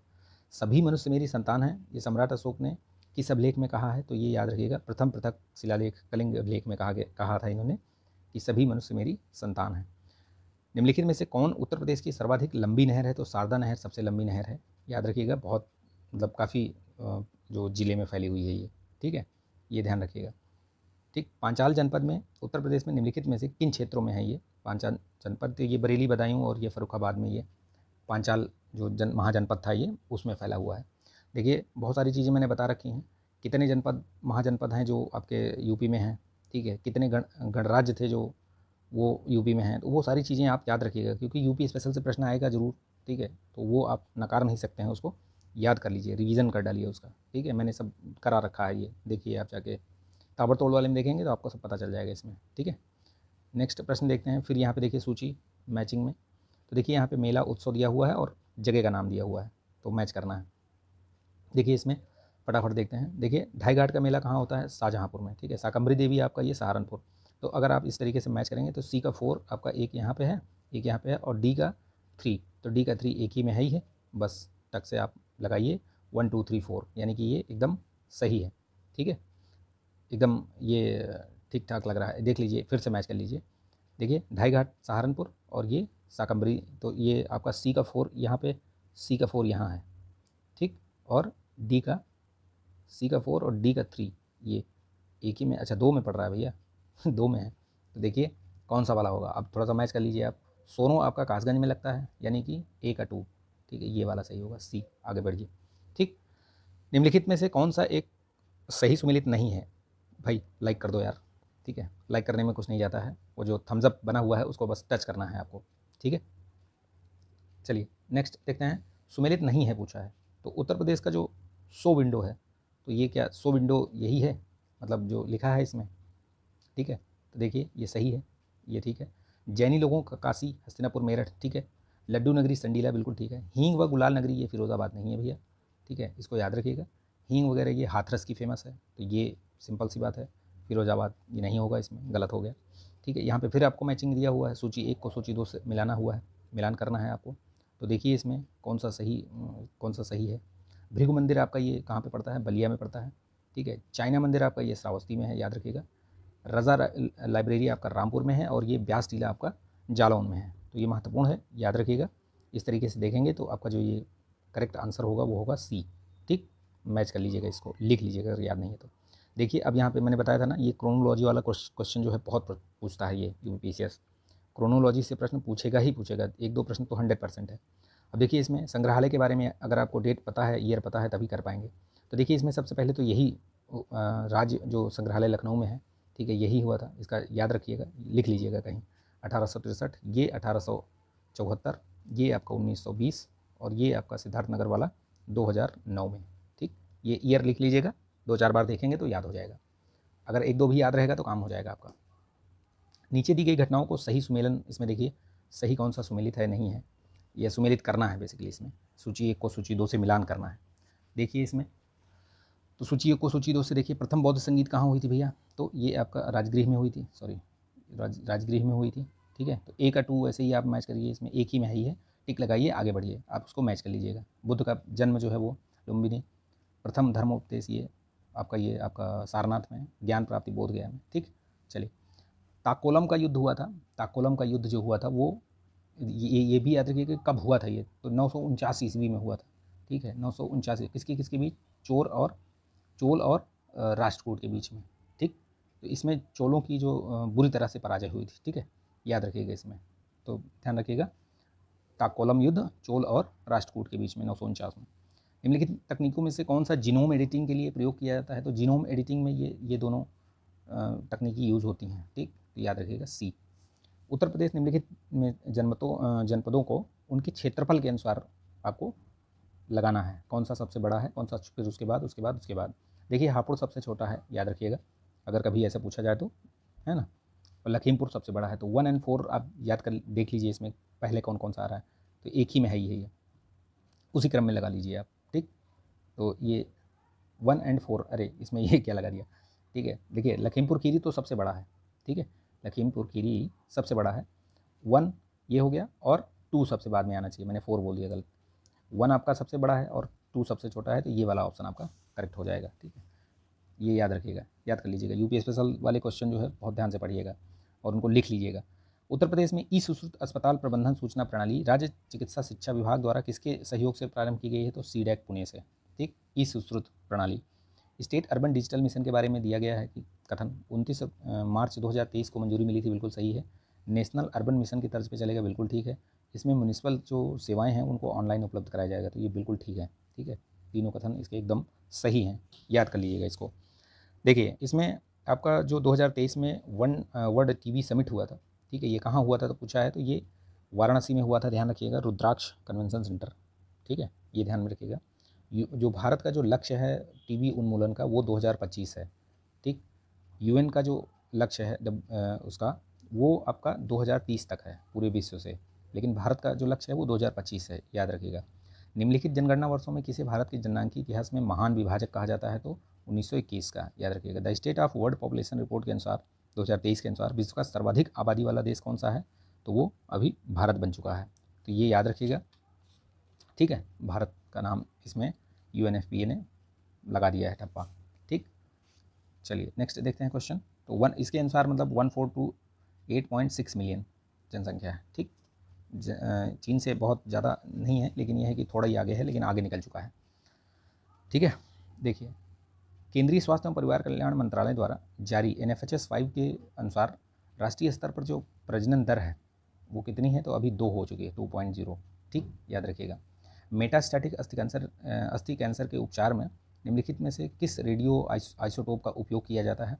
तो देखिए, इसमें जो आइसोटोप है, इसमें वैसे तो ये सारे कहीं ना कहीं यूज़ होते हैं, ठीक है। जैसे इसमें इसका करेक्ट आंसर होगा ये स्टोंटियम-89। फास्फोरस जैसे ल्यूकेमिया में यूज होता है। आयोडीन जो है ये आपका जो ये जो गले वाला जो गले की समस्या कुछ होती है उसमें यूज होता है। कार्बन 14 ये आपका जो कार्बनिक जो पदार्थ होते हैं उनकी आयु वगैरह गणना के लिए ये प्रयोग में लाया जाता है, तो ये भी याद रखिएगा, ठीक। कोबाल्ट 60 एक होता है, वो भी ध्यान रखिए। कोबाल्ट 60 वो किस में यूज़ होता है? ब्लड कैंसर में, ठीक है, तो ये याद रखिएगा। थायराइड कैंसर में ये आयोडीन वाला यूज़ होता है। अम्लराज एक्वारेजिया किसे कहते हैं? तो मतलब उसमें क्या क्या चीज़ होता है? तो याद रखिएगा, उसमें क्या है? नाइट्रिक अम्ल और HCl, ठीक है, ये होते हैं। लेकिन इसमें याद रखिएगा कि कितना जो भाग है वो लगाया जाता है, तो 1:3, ठीक है। 1:3 का मतलब हुआ कि नाइट्रिक अम्ल 1 भाग रहेगा और 3 भाग HCl रहेगा, ठीक। HNO3 और HCl याद रखिएगा, ठीक। चलिए, देश के पहले म्यूनिसिपल बॉन्ड इंडेक्स के संदर्भ में कुछ कथन दिए गए हैं, सत्य कथन बताना है। तो इसे NSE इंडेक्स लिमिटेड द्वारा जारी किया गया है, बिल्कुल ठीक है ये। और इसमें 28 नगर पालिका बॉन्ड भी हैं, ये भी सही है, ठीक है। चलिए, तो ये दोनों कथन सही हैं, इसमें आपका करेक्ट आंसर सी हो जाएगा। केंद्रीय बजट 2023-24 के बारे में इसमें आपको मैच करना है कि कौन सा किसके लिए जो आवंटन है वो सही है। तो देखिए, जैसे इसमें आपको कुछ चीज़ें अगर आपको पता है तो ऐसे ही कर लेंगे। जैसे मनरेगा में 60,000 करोड़, ठीक है, तो D का 3 एक ही में ही है, आप लगाइए और आगे बढ़िए। देख लीजिए, PM आवास योजना में ये इतना है 79,590 करोड़, ठीक है। राष्ट्रीय जल जीवन मिशन में 70,000 करोड़, ठीक। आपको मनरेगा ये हो ही गया 60,000, और राष्ट्रीय शिक्षा मिशन में 38,953 करोड़, ठीक। तो ये भी याद रखिएगा, ये लिख लीजिएगा, याद रहे, कम से कम जो मेन चीज़ें हैं उनको लिख के रखिएगा आप। निम्नलिखित में से कौन सा एक सही सुमेलित नहीं है? देखिए, इसमें वित्त आयोग के अध्यक्ष, वित्त आयोग का जो प्रावधान है वो अनुच्छेद, याद रखिएगा, अनुच्छेद 280 में दिया गया है, और ये राष्ट्रपति द्वारा प्रत्येक 5 वर्ष पर, या जब उसको राष्ट्रपति को जब आवश्यकता समझें वो, तब वो इसको नियुक्त कर सकते हैं, मतलब इसको बना सकते हैं। अनुच्छेद याद रखिएगा, मैचिंग में भी पूछा जाता है। तो अनुच्छेद 280 280 आर्टिकल, ठीक है। अब इसमें पूछा है कि कौन सा सही नहीं है? ये भी सही है, ये भी सही है, YV रेड्डी भी सही हैं, ठीक है। ये के ब्रह्मानंद रेड्डी जो है ये 79 से 84 के बीच में नहीं थे, ये 74 से 79 के बीच में थे, ठीक। तो ये याद रखिएगा, यही वाला गलत है, उनका ईयर लिख लीजिएगा। गिनी गुणांक माप करता है किसकी? तो सापेक्ष गरीबी की माप करता है, बेसिकली आय विषमता के बारे में बताता है ये, ठीक है। करेक्ट आंसर इसका 2 हो जाएगा। निम्नलिखित कथनों पर विचार करना है। समावेशी विकास के माप का सबसे प्रभावी तरीका देश के विकास को इसके गरीब हिस्से के संदर्भ में नापना होता है, तो बिल्कुल सही है। समावेशी विकास का मतलब ही होता है कि आप समाज में जो विकास हो रहा है उसमें सभी वर्गों का भाग हो, और जो लाभ प्राप्त हो वो भी सभी वर्गों को हो, ठीक है। किसी एक वर्ग या एक वर्ग की भागीदारी या एक वर्ग को लाभ ना हो, इसीलिए समावेशी विकास की बात करता है, ठीक है। इसीलिए उस पर काम भी किया जाता है, ठीक है, याद रखिएगा ये। तो ये भी कथन सही है और दूसरा वाला भी सही है इसमें, तो दोनों कथन इसके आपके सही हैं, ठीक। 95 क्वेश्चन, ठीक है, इसका जो करेक्ट आंसर होगा सी होगा आपका, ठीक। चलिए नेक्स्ट देखते हैं क्वेश्चन, फटाफट करते हैं इसको। देखिए, निम्नलिखित में से किस अधिनियम के अंतर्गत भारतीय विधान परिषद को बजट पर बहस करने का अधिकार दिया गया है? तो याद रखिएगा, ये जो बजट पर बहस करने का अधिकार 1892 में दिया गया था, ठीक है, याद रखिएगा इस चीज़ को। निम्नलिखित में से किस अधिनियम ने केंद्र में द्वैत शासन प्रणाली स्थापित किया था? तो देखिए, केंद्र की बात करें तो अगर 1935 वाला जो अधिनियम आया था, अगर वो यही राज्यों की बात करें तो ये 1919 वाला हो जाएगा, ठीक है। दोनों चीज़ ध्यान रखिएगा। राष्ट्रपति के अध्यादेश निर्गत करने की शक्ति प्रेरित है किससे? तो ये 1935 वाला जो अधिनियम आया था इसी से प्रेरित है। अनुच्छेद कौन सा है वो ध्यान रखिएगा, 123 के तहत। और अगर राज्यपाल की बात करें तो राज्यपाल 213 के तहत जो है वो अध्यादेश जारी कर सकते हैं, ठीक है। भारतीय संविधान के संबंध में निम्नलिखित कथन पर विचार करना है। संविधान सभा के बारे में कौन सा कथन सही है? तो देखिए, यह वयस्क मताधिकार पर आधारित नहीं थी, तो ठीक है, ये बिल्कुल सही है। यह प्रत्यक्ष निर्वाचन का परिणाम थी, बिल्कुल गलत है। तो 2 अगर गलत हो गया तो आप एलिमिनेशन करिए, पूरा पढ़ने की भी जरूरत नहीं है। एलिमिनेट करेंगे तो ऐसे ही आपको आंसर मिल जाएगा 1 एंड 4। इसी तरीके से हल किया जाता है प्रश्नों को, चीज़ों को एलिमिनेशन करके ही मतलब आप उत्तर ला सकते हैं। पूरा आपको पढ़ने की या समझने की भी जरूरत नहीं पड़ेगी। अगर पता है तो अच्छी बात है, नहीं पता तो एलिमिनेट करिए इस तरीके से। एक चीज़ जो गलत आपको समझ में आ गया उसी को फिर आगे बढ़ा दीजिए। देखिए, इसमें कुछ दिया गया है भारत के संदर्भ में और देश। तो शीर्ष आयातक कौन सा है? तो बिल्कुल ठीक है, इसके साथ तो बहुत आयात होता है सबसे ज़्यादा। निर्यातक चीन है, ठीक है, हमारे यहाँ निर्यातक यानी कि हमें ज़्यादा निर्यात कर रहा है वो। शीर्ष व्यापार भागीदार ये जो यूएसए ही है, ठीक है, तो ये याद रखिएगा, ये तीनों 1 2 3 सही है, ठीक। बी इसका करेक्ट आंसर हो जाएगा, ठीक है। चीन के साथ तो हमारा व्यापार घाटा चलता ही है, जबकि व्यापार अधिशेष जो है वो यूएसए के साथ है, ठीक है। उत्तर प्रदेश निम्नलिखित में से किन की फसलों में शीर्ष उत्पादनकर्ता राज्य है? तो आलू में है, गन्ना में है और गेहूँ में है, ठीक है। इसके बाद भी अमरूद, आम, ये सब चीज़ों में भी है, फलों में भी, ठीक, याद रखिएगा। देखिए, इसमें सूची 1 और 2 को मैच करना है, तो थोड़ा छोटा कर देते हैं तो दिखेगा आपको। ये देखिए, इसमें देखिए स्टेट बैंक ऑफ इंडिया ये 1955 याद रखिएगा, ठीक है, पहले भी मैंने बहुत बार बताया। आईडीबीआई आपका ये 1964, सिडबी आपका ये 1990 और आईएफसीआई जो है 1948। यूटीआई याद रखिएगा, एक और पूछा जाता है, उसको भी याद रखिएगा, 1964, ठीक। चलिए, तो इसमें जो करेक्ट आंसर होगा, इसका जो करेक्ट आंसर होगा मैच कर लीजिए। ए का 4 होगा, तो यानी कि ए का 4 एक ही में है, ये ए करेक्ट आंसर हो जाएगा, ठीक है। देखिए, निम्नलिखित कथनों पर विचार करना है कि प्रथम वित्त आयोग के अध्यक्ष केसी नियोगी थे, बिल्कुल ठीक है। 15वें वित्त आयोग के अध्यक्ष जो है वो एनके सिंह हैं, बिल्कुल सही है। वित्त आयोग का गठन प्रत्येक 4 वर्ष में, अभी मैंने बताया था कि 5 वर्ष में किया जाता है, तो ये गलत हो गया। 1 एंड 2 इसका करेक्ट आंसर होगा। और इसका जो अनुच्छेद है वो याद रखिएगा, कौन सा? आर्टिकल 280, ठीक। इस तरीके से प्रश्नों को पढ़ें ताकि मतलब और कुछ अलग टाइप का भी पूछे तो आप उसको गलत ना करें, ठीक है। चलिए, तो नेक्स्ट क्वेश्चन क्या है? यहाँ फिर देखिए मैचिंग में आ गया, नगर और नदी। देखिए, इसमें मैच करिए। तो देखिए, कुछ अगर आपको लगे तो उसको पहले देखिए, उसको मैच करिए और एलिमिनेशन करिए। अगर आपको पता है इनमें से कुछ तो वो पहले करिए। मान लीजिए आपको पता है कि यांगोन जो है वो, जो डी है इसका मतलब यांगोन, वो किस में आता है, या नोम पे अगर पता है तो वो देख लीजिए। यानी कि आप एलिमिनेशन मेथड लगाइए। तो जैसे बैंकॉक का है, बैंकॉक का भी चाओ फ्राया ये फेमस है, मतलब नदी, ठीक है, बैंकॉक। तो एक आपका क्या हो गया? ए का 3 हो गया, ठीक है। एक पकड़ में आया, लेकिन 2 जगह है 3, ये देखिए 2 जगह है। तो अभी अगला अगला देखिए स्टेप में, ठीक है। नॉमपे देखिए, नॉमपे अगर मालूम है तो अच्छी बात है, नहीं है तो कोई बात नहीं, तो उसको थोड़ा सा आप लगाइए। नॉमपे आपका ये मेकांग नदी है, मीकांग, ठीक है, ये याद रखिएगा।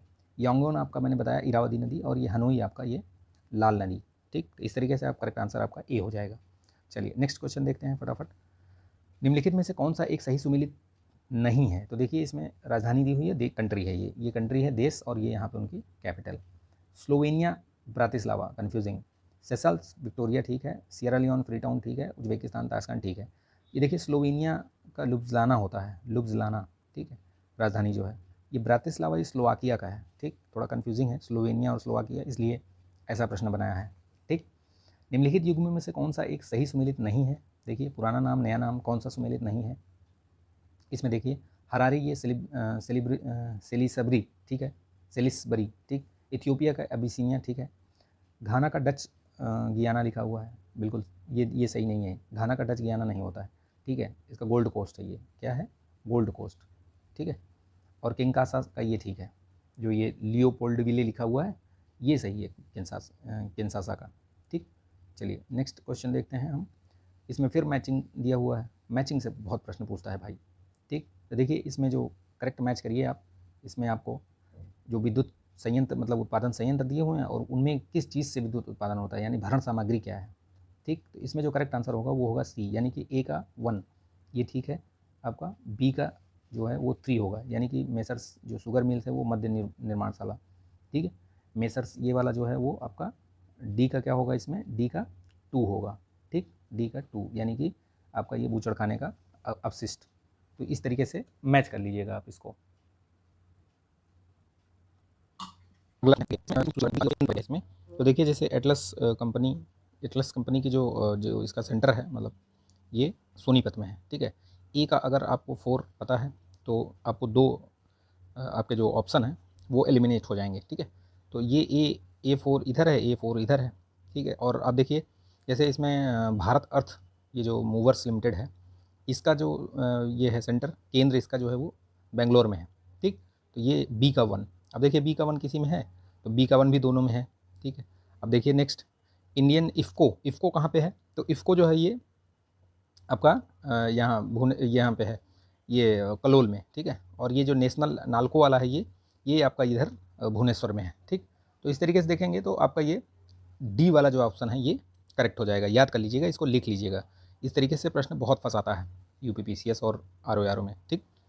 राम सेतु, एडम्स ब्रिज के बारे में पूछा है कि ये कहाँ से शुरू होता है, ठीक है। तो इसके बारे में याद रखिएगा, ये पंबन से राम सेतु पंबन द्वीप के अंतिम छोर धनुषकोटी से, सॉरी मतलब पंबन से ही इसका जो अंतिम छोर है वहाँ से शुरू होता है, धनुषकोट से, ठीक है।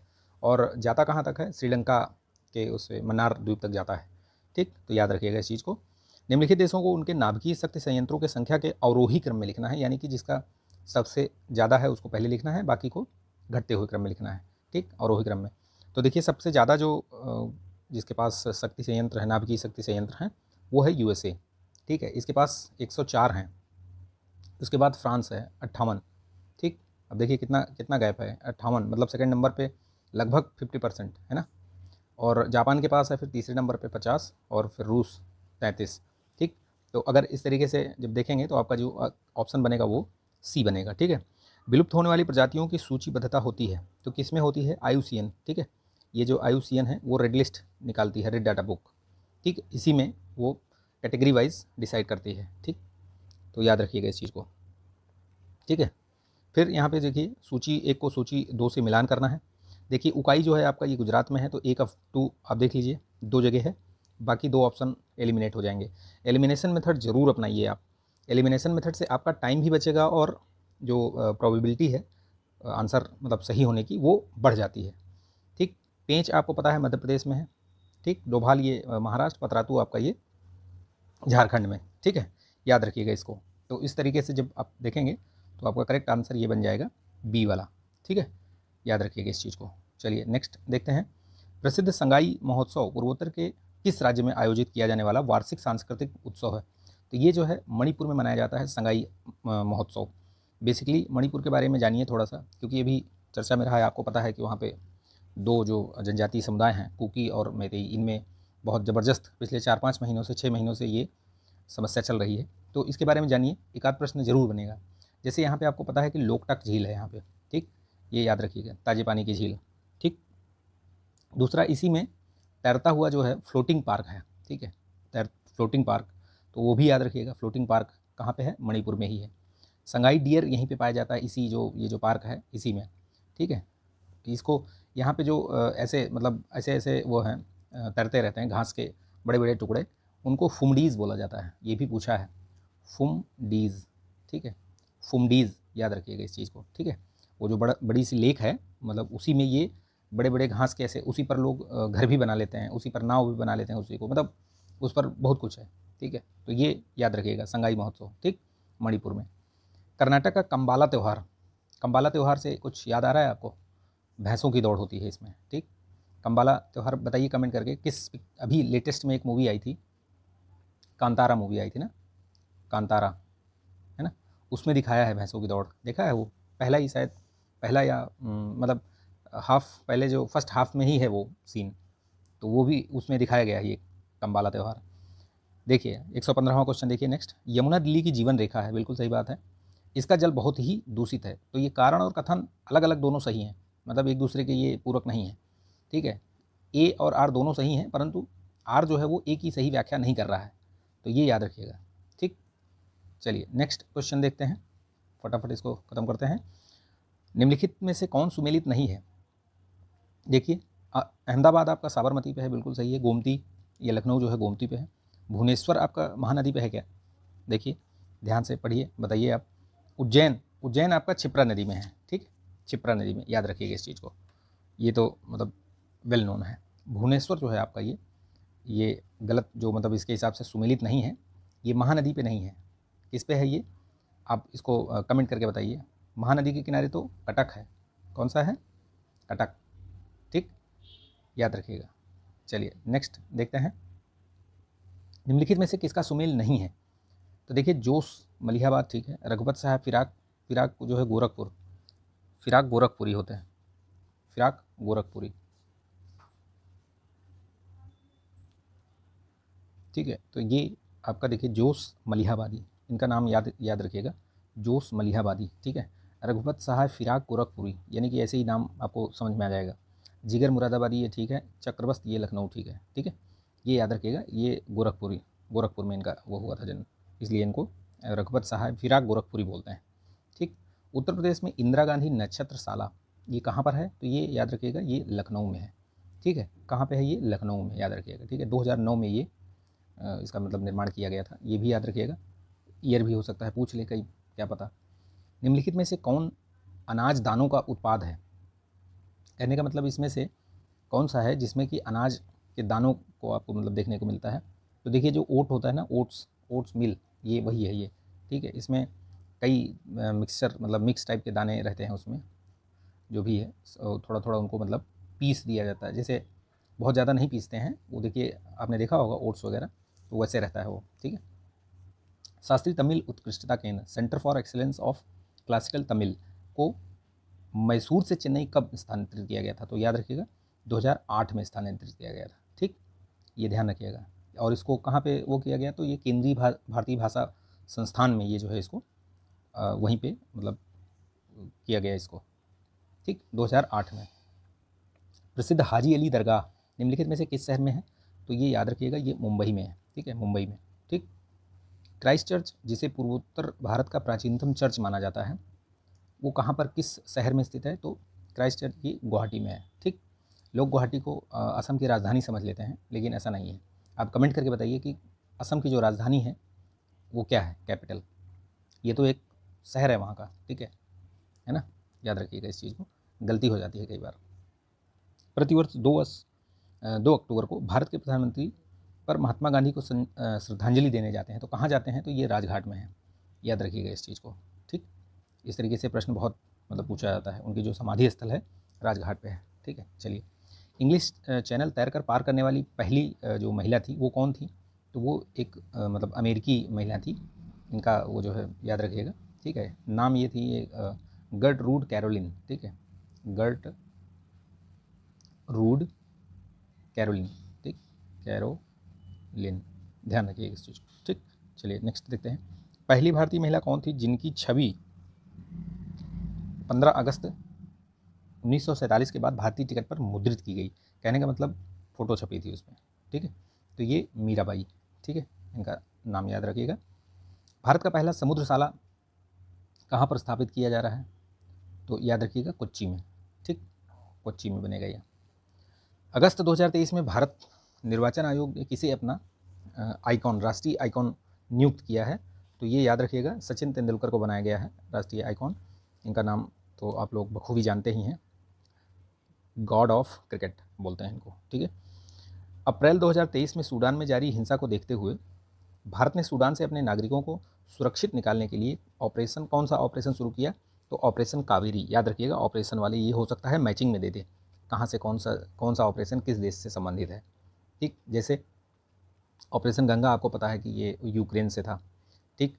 ऑपरेशन अजय अभी चलाया गया है, जो इजराइल में अभी मुद्दा चल रहा है, इजराइल और हमास के बीच में, तो वहाँ से ऑपरेशन अजय, ठीक है, अजय, ऑपरेशन अजय, ये याद रखिएगा, ठीक। ऑपरेशन गंगा आपको बता दिया। ऑपरेशन एक जो देवी शक्ति थी, ऑपरेशन देवी शक्ति, वो कहाँ से था? तो वो था अफ़गानिस्तान से, ठीक है, याद रखिएगा इस चीज़ को। बहुत सारे ऐसे ऑपरेशन चलाए जाते हैं, उनका नाम याद रखिएगा, क्योंकि पूछ लेता है ये किस देश से संबंधित है, वो कहाँ से मतलब ले आया जा रहा था, तो वो ध्यान रखिएगा, ठीक है। चलिए, 71वीं मिस यूनिवर्स प्रतियोगिता 2022 की विजेता कौन रही हैं? तो इनका नाम याद रखिएगा, ये जो आर बॉनी गैब्रियल हैं, ये रही हैं, ठीक। बी करेक्ट आंसर इसका, बी। 30 जून 2023 में विश्व पर्यावरण दिवस की तिथि को मनाया गया? तो ये याद रखिएगा 5 जून को ही मनाया जाता है, इसमें कोई डाउट नहीं है। मेन चीज़ जो याद रखने वाली है, ये तो याद ही रखिए। इसके अलावा याद रखिएगा जो इसकी थीम है, solution to plastic pollution, solution to plastic solutions to plastic pollution, याद ये लिख लीजिएगा, पूछता है, ठीक है, प्लास्टिक पॉल्यूशन। ठीक है, ये थीम याद रखिएगा, जो मेन है उनको ज़रूर याद रखिएगा। ठीक, चलिए नेक्स्ट देखते हैं। देखिए इसमें 8 जून भी याद रखिए, ये विश्व महासागर दिवस मनाया जाता है इस दिन 8 जून को। नेक्स्ट देखते हैं क्वेश्चन, जुलाई 2023 में नीति आयोग के द्वारा जारी बहुआयामी गरीबी सूचकांक जो MPI है उसके अनुसार जो कुछ कथन दिए हुए हैं, इसमें आपको बताना है कि कौन सा सही नहीं है। ठीक है, गलत पूछा है, ये याद रखिएगा। तो देखिए इसमें बोला है कि 15 और 16 से लेकर के, मतलब 15-16 से लेकर 19-20 की अवधि में कुल मतलब 5 वर्षों के दौरान रिकॉर्ड जो है वो 13.5 करोड़ लोगों को मतलब बहुआयामी गरीबी से मुक्ति मिली है। तो ये बिल्कुल सही है। ठीक है, याद रखिएगा, मेंस में भी काम आएगा आपके ये सब पॉइंट्स। गरीबों की संख्या में सर्वाधिक गिरावट उत्तर प्रदेश में हुई, ये भी सही है। भारत में बहुआयामी गरीबों की जो संख्या थी वो 2015-16 में 24.85% से गिरकर 19-21 में ये आपका 14.96 हो गई। तो ये भी मतलब सही है, इसमें कोई डाउट नहीं है, ये भी एकदम फिट है। ठीक है, और जो गलत है वो ये है कि प्रतिशत के दृष्टि से सर्वाधिक गरीबी झारखंड में रहती है, ये थोड़ा सा मतलब इसमें गलत है, ये चीज़ याद रखिएगा। ठीक, चलिए नेक्स्ट देखते हैं।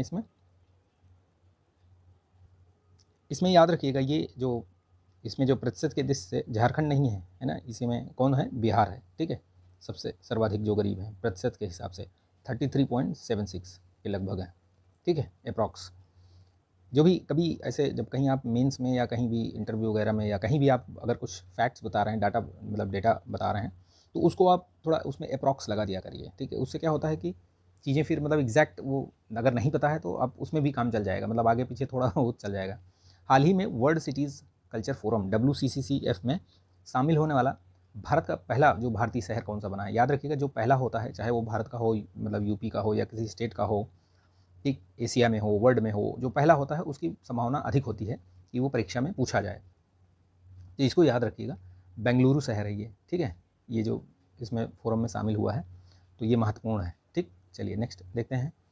देखिए अगस्त 2023 में रूस द्वारा लूना 25 का प्रक्षेपण किया गया। आपने सुना होगा न्यूज़ में, जब भारत का चंद्रयान 3 चंद्रमा पर पहुंचने ही वाला था, तो उससे कुछ दिन पहले ही रूस ने लूना 25 अपनी लूना जो है वो चांद पर भेज दी थी। हालांकि ये पहुंचा नहीं, वहाँ पर इसकी जो मतलब लैंडिंग होनी थी वो हो नहीं पाया, उसके पहले ही ये विफल हो गया। ठीक है, तो ये याद रखिएगा, लूना सीरीज ये रसिया की है। ठीक है, यह लगभग 47 वर्षों के बाद चंद्रमा के लिए रूस का पहला मिशन था। ठीक, तो ये सही है, काफ़ी दिनों बाद भेजा उसने चंद्रमा के लिए मिशन। यह मिशन चंद्रमा पर लैंडिंग में सफल रहा, यही कथन गलत हो गया। ठीक, तो इसमें केवल एक सही है। भैया जो GS के अलावा जो हिंदी वाला ये है वीडियो है, उसको भी देख लिया करिए आप लोग, उस पर भी प्रैक्टिस करिए, उसको भी अभ्यास करिए। ठीक है, सिर्फ GS से ही नहीं काम होगा, 60 नंबर की हिंदी है तो उसको भी आप देखिएगा। ठीक है, उसको छोड़िएगा नहीं, उसमें भी प्रैक्टिस करिएगा। जितना आप प्रैक्टिस करेंगे, वो कहते हैं ना कि the more you sweat in peace the less you bleed in war. ठीक है, तो ये याद रखिएगा, जितना अधिक से अधिक प्रैक्टिस अभी आप कर लेंगे उतना ही आपको वहाँ पे आसानी रहेगी। जुलाई 2023 में विश्व का सबसे बड़ा जो निजी संचार उपग्रह जुपिटर 3 है, वो किस देश ने प्रक्षेपित किया? तो ये याद रखिएगा, USA ने। ठीक है, ध्यान रखिएगा इस चीज़ को। जून 2023 में प्रकाशित ग्लोबल जेंडर गैप रिपोर्ट 2023, उसमें भारत की रैंकिंग पूछा है, तो ये 127वीं रैंक रही है, इसकी याद रखिएगा। थोड़ा सुधार हुआ है पिछले उसमें से। ठीक, तो ध्यान रखिएगा। इसमें पहला नंबर याद रखिएगा कौन है, आइसलैंड है। ठीक है, आइसलैंड है। ठीक, चलिए नेक्स्ट देखते हैं। नेक्स्ट क्या है, उस विकल्प का चयन, अब यहाँ पे रीजनिंग वगैरह शुरू हो गई। उस विकल्प का चयन करना है इसमें, जैसे कि दूसरे शब्द से पहले शब्द संबंधित है। जैसे इसमें अलमारी में संग्रहण करना, यानी कि आप वस्तुएं उसमें रखते हैं, उसी तरीके से कुर्सी पे क्या है तो इसमें आप बैठते हैं। कूट भाषा में दिया हुआ है, इसमें दिया हुआ है लास्ट। देखिए इस तरीके के प्रश्न में क्या है, सबसे पहले अगर आपको जैसे ABCD A से लेकर के Z तक पूरा नंबर अगर आपको याद है, उसकी प्लेस वैल्यू याद है, यानी कि जैसे नंबर 1 पे A आता है, ठीक है, नंबर 2 पे B आता है, अगर ये याद है, कंठस्थ है, तब तो बढ़िया बात है। नहीं तो क्या करिए, जैसे पेपर मिले और आप मतलब सॉल्व करना शुरू करें, तो सबसे पहले ये काम कर लिया करिए, जो रफ वर्क है पीछे, उसमें आप A से लेकर के Z तक, यानी कि पहले A से लेकर के आप M तक लिखें, M तक यानी कि 13 तक, इसी के नीचे N, यानी यहाँ से 14 से शुरू करिए, N फिर 15, MNOP ऐसे करके, एक के नीचे एक, मतलब ऐसे ऐसे। ठीक है, A से लेकर M तक पहले लिख लीजिए एक लाइन, उसी के नीचे ये। इससे क्या होता है कि आपको वो प्लेस वैल्यू दोनों की और किस तरीके से क्या है वो थोड़ा सा मैनेज करने में आसानी हो जाती है। जैसे यहाँ पे अब लास्ट का 1 2 3 4 लिखा है, LAST, लास्ट का क्या लिखा है इसमें 1 2 3 4, ठीक है, इसमें ये लिखा हुआ है। और इसमें लिखा हुआ है ये, तो इसमें बुक बुक करके है, ठीक है, बुक में क्या है 5 6 6 7। तो इसको जब मतलब वही आप वो हल करके देखेंगे ना, देखिए जैसे कुछ चीज़ें तो इसमें आपको ऐसे मिल जाएंगी, जैसे यहाँ पे ओ का मान देखिए, ओ का मान फिक्स है 6 ए का मान फिक्स है, ठीक है, ये इसमें देखिए 6 कहाँ पे है 6 इसमें टोस्ट का मान वो पूछ रहा है, तो टी का मान फिक्स है, यहाँ पे देखिए 4 है, यहाँ पे भी अब 4 आएगा, तो यानी 4 ये 6 ये, यानी इस तरीके से निकाल सकते हैं। देखिए किसी भी तरीके से ये सब चीज़ें प्रैक्टिस से आएंगी, जब आप बार बार चीज़ों को प्रैक्टिस करेंगे ना तभी आएंगी। अब मैंने कैसे किया इसको मैंने इसी तरीके से किया सॉल्व, कि इसमें देखिए जैसे ए का मान फिक्स है एक, तो आपका ये 2 हो गया, टी का मान फिक्स है, जैसे यहाँ पे टी का मान क्या है 4 आया है यहाँ पे, ठीक है, यहाँ पे 4 है, तो उसी तरीके से मैंने इसको यहाँ पे निकाल लिया है, ठीक, याद रखिएगा। यहाँ पे देखिए कौन सा जो श्रेणी चल रही है, नंबर श्रेणी, इसमें क्या है बहुत प्रैक्टिस की आवश्यकता होती है, तभी आप जल्दी कर पाएंगे, नहीं तो हल करते रह जाएंगे, बहुत टाइम आपका खत्म हो जाएगा, समाप्त हो जाएगा, आप दूसरे क्वेश्चन कर ही नहीं पाओगे। तो इस तरीके को क्वेश्चन को अगर एक बार मतलब 1 या 2 बार में अगर ट्राई करने पर आ रहा है तो आ रहा है, अदरवाइज इसको लास्ट में छोड़ दीजिए, लास्ट में किया करिए, ठीक है, ये कहीं भी आपको मिल जाए, अगर एक बार में आ रहा है कुछ समझ में तो ठीक है, अदरवाइज इसको लास्ट में करिए जब आपके पास समय रहे तब, अदरवाइज ये आपका बहुत समय खा जाएगा। जैसे इसमें क्या है देखिए क्या सीरीज चल रही है, तो यहाँ देखिए 1 प्लस चल रहा है ना, यहाँ देखो, फिर यहाँ से यहाँ कितना है, ये तो 1 प्लस हो गया, यहाँ से फिर कितना हुआ ये 9 है ना, फिर यहाँ से देखो कितना हुआ ये कितना हुआ, माइनस करो तो ये 25, ठीक है, इस तरीके से करते जाओगे, सब में ये जो चल रहा है ऐसे। अब ये 1 9 मतलब 1 9 25, और आगे वाले में देखो 53 से इधर कितना आया ये 49, ठीक है, फिर उधर 49, अब ऐसे चल रहा है ये, तो इसका भी कुछ सीरीज बन रहा है, देखो 1 का स्क्वायर देखो 1 ही हो गया, 3 का स्क्वायर हो गया इधर, ये 5 का हो गया, यानी 1 3 5, फिर 7, और 7 के बाद क्या आता है 9, 9 का स्क्वायर यानी कि 81। तो अगर 102 में 81 जोड़ दोगे आप तो कितना आ जाएगा आपका 183 आ जाएगा। समझ में आया कैसे कैसे सीरीज चल रही है, ये सब प्रैक्टिस करोगे तो आ जाएगा, ठीक है, 2 बार देख लीजिएगा, इसको समझ में आ जाएगा। ये तो बहुत सिंपल सा है, इसमें कुछ नहीं है, 21 दूना 42, ठीक है, ये हो गया, और 42 का डबल करोगे तो ये 84, इसी तरीके से चल रहा है इसमें। 18 दूनी 36, 36 दूना 72, 9 दूनी 18, 18 दूनी 36, तो यहाँ पे जो क्वेश्चन मार्क लगा है ये इसमें आपका 136 ही आएगा। अब देखिए इसमें क्या है, इसमें मैंने बताया है कि एक 2 चीज़ें हैं इसमें, तो आप एक ये समझिएगा कि अगर आप किसी बुक पे या किसी कॉपी किताब पे आप दिशा वाला जो ये सॉल्व कर रहे हैं प्रश्न, उसमें ऐसे बना लिया करिए, ये आपका नॉर्थ हो गया, ये साउथ हो गया, ये ईस्ट हो गया, और ये वेस्ट हो गया, ऊपर एक कोने में बना लिए, तो उससे क्या होगा कन्फ्यूज़ नहीं होंगे। अब वो जैसे जैसे बोलता जा रहा है वैसे वैसे करते चले जाइए आप। इसमें बोल रहा है कि 9 मीटर पश्चिम की ओर चला, तो पश्चिम की ओर 9 मीटर चला दो इसको, ठीक है, 9 मीटर लिख दो यहाँ, ठीक। फिर बोल रहा है कि फिर वह दाएं मुड़ा, अब देखिए अपने आप को यहाँ खड़ा कर लीजिए, यहाँ पे, यहाँ इसकी टिप पे, यहाँ पे, फिर इसके बाद ये बोल रहा है कि 10 मीटर दाहिने मुड़ा, तो 10 मीटर दाहिने मुड़ जाइए आप यहाँ पे, ठीक है, फिर बाएं मुड़ना है, फिर आप बाएं मुड़ जाइए यहाँ 2 मीटर, फिर जो है बाएं मुड़ना है, फिर बाएं मुड़ गए और 10 मीटर फिर चलिए, तो फिर 10 मीटर चलिए यहाँ पे। अब पूछ रहा है कि यस के सामने कौन सी दिशा है, तो इधर है, तो भैया कौन सी दिशा है, इस तरफ साउथ ही तो हुई, ठीक, तो दक्षिण। तो इस तरीके से 140 प्रश्न मैंने करवा दिए हैं। आई होप कि ये आपको बेहतरीन तरीके से समझ में आया होगा, जितना मतलब मैं अपने बेस्ट इसमें आपको समझा सकता था। अगर कुछ कॉन्सेप्ट भी रहा तो भी मैंने समझाया है, फैक्ट तो खैर आपको रटने ही पड़ेंगे, ठीक। तो इसको लाइक कीजिए, शेयर कीजिए, चैनल पर नए हैं तो सब्सक्राइब कर लीजिए, लाइक ज़रूर करिए और शेयर करते रहिए दोस्तों में, ठीक है। अगला वीडियो हिंदी, इसका जनरल हिंदी का जो सेकंड वाला पार्ट है वो आएगा, ठीक है, इसी तरीके से जो सेकंड प्रैक्टिस सेट है उसको भी देखिए आप लोग, ठीक है। तो चलिए प्रैक्टिस करते रहिए, मेहनत करते रहिए, ठीक। मिलते हैं नेक्स्ट वीडियो में, जय हिंद।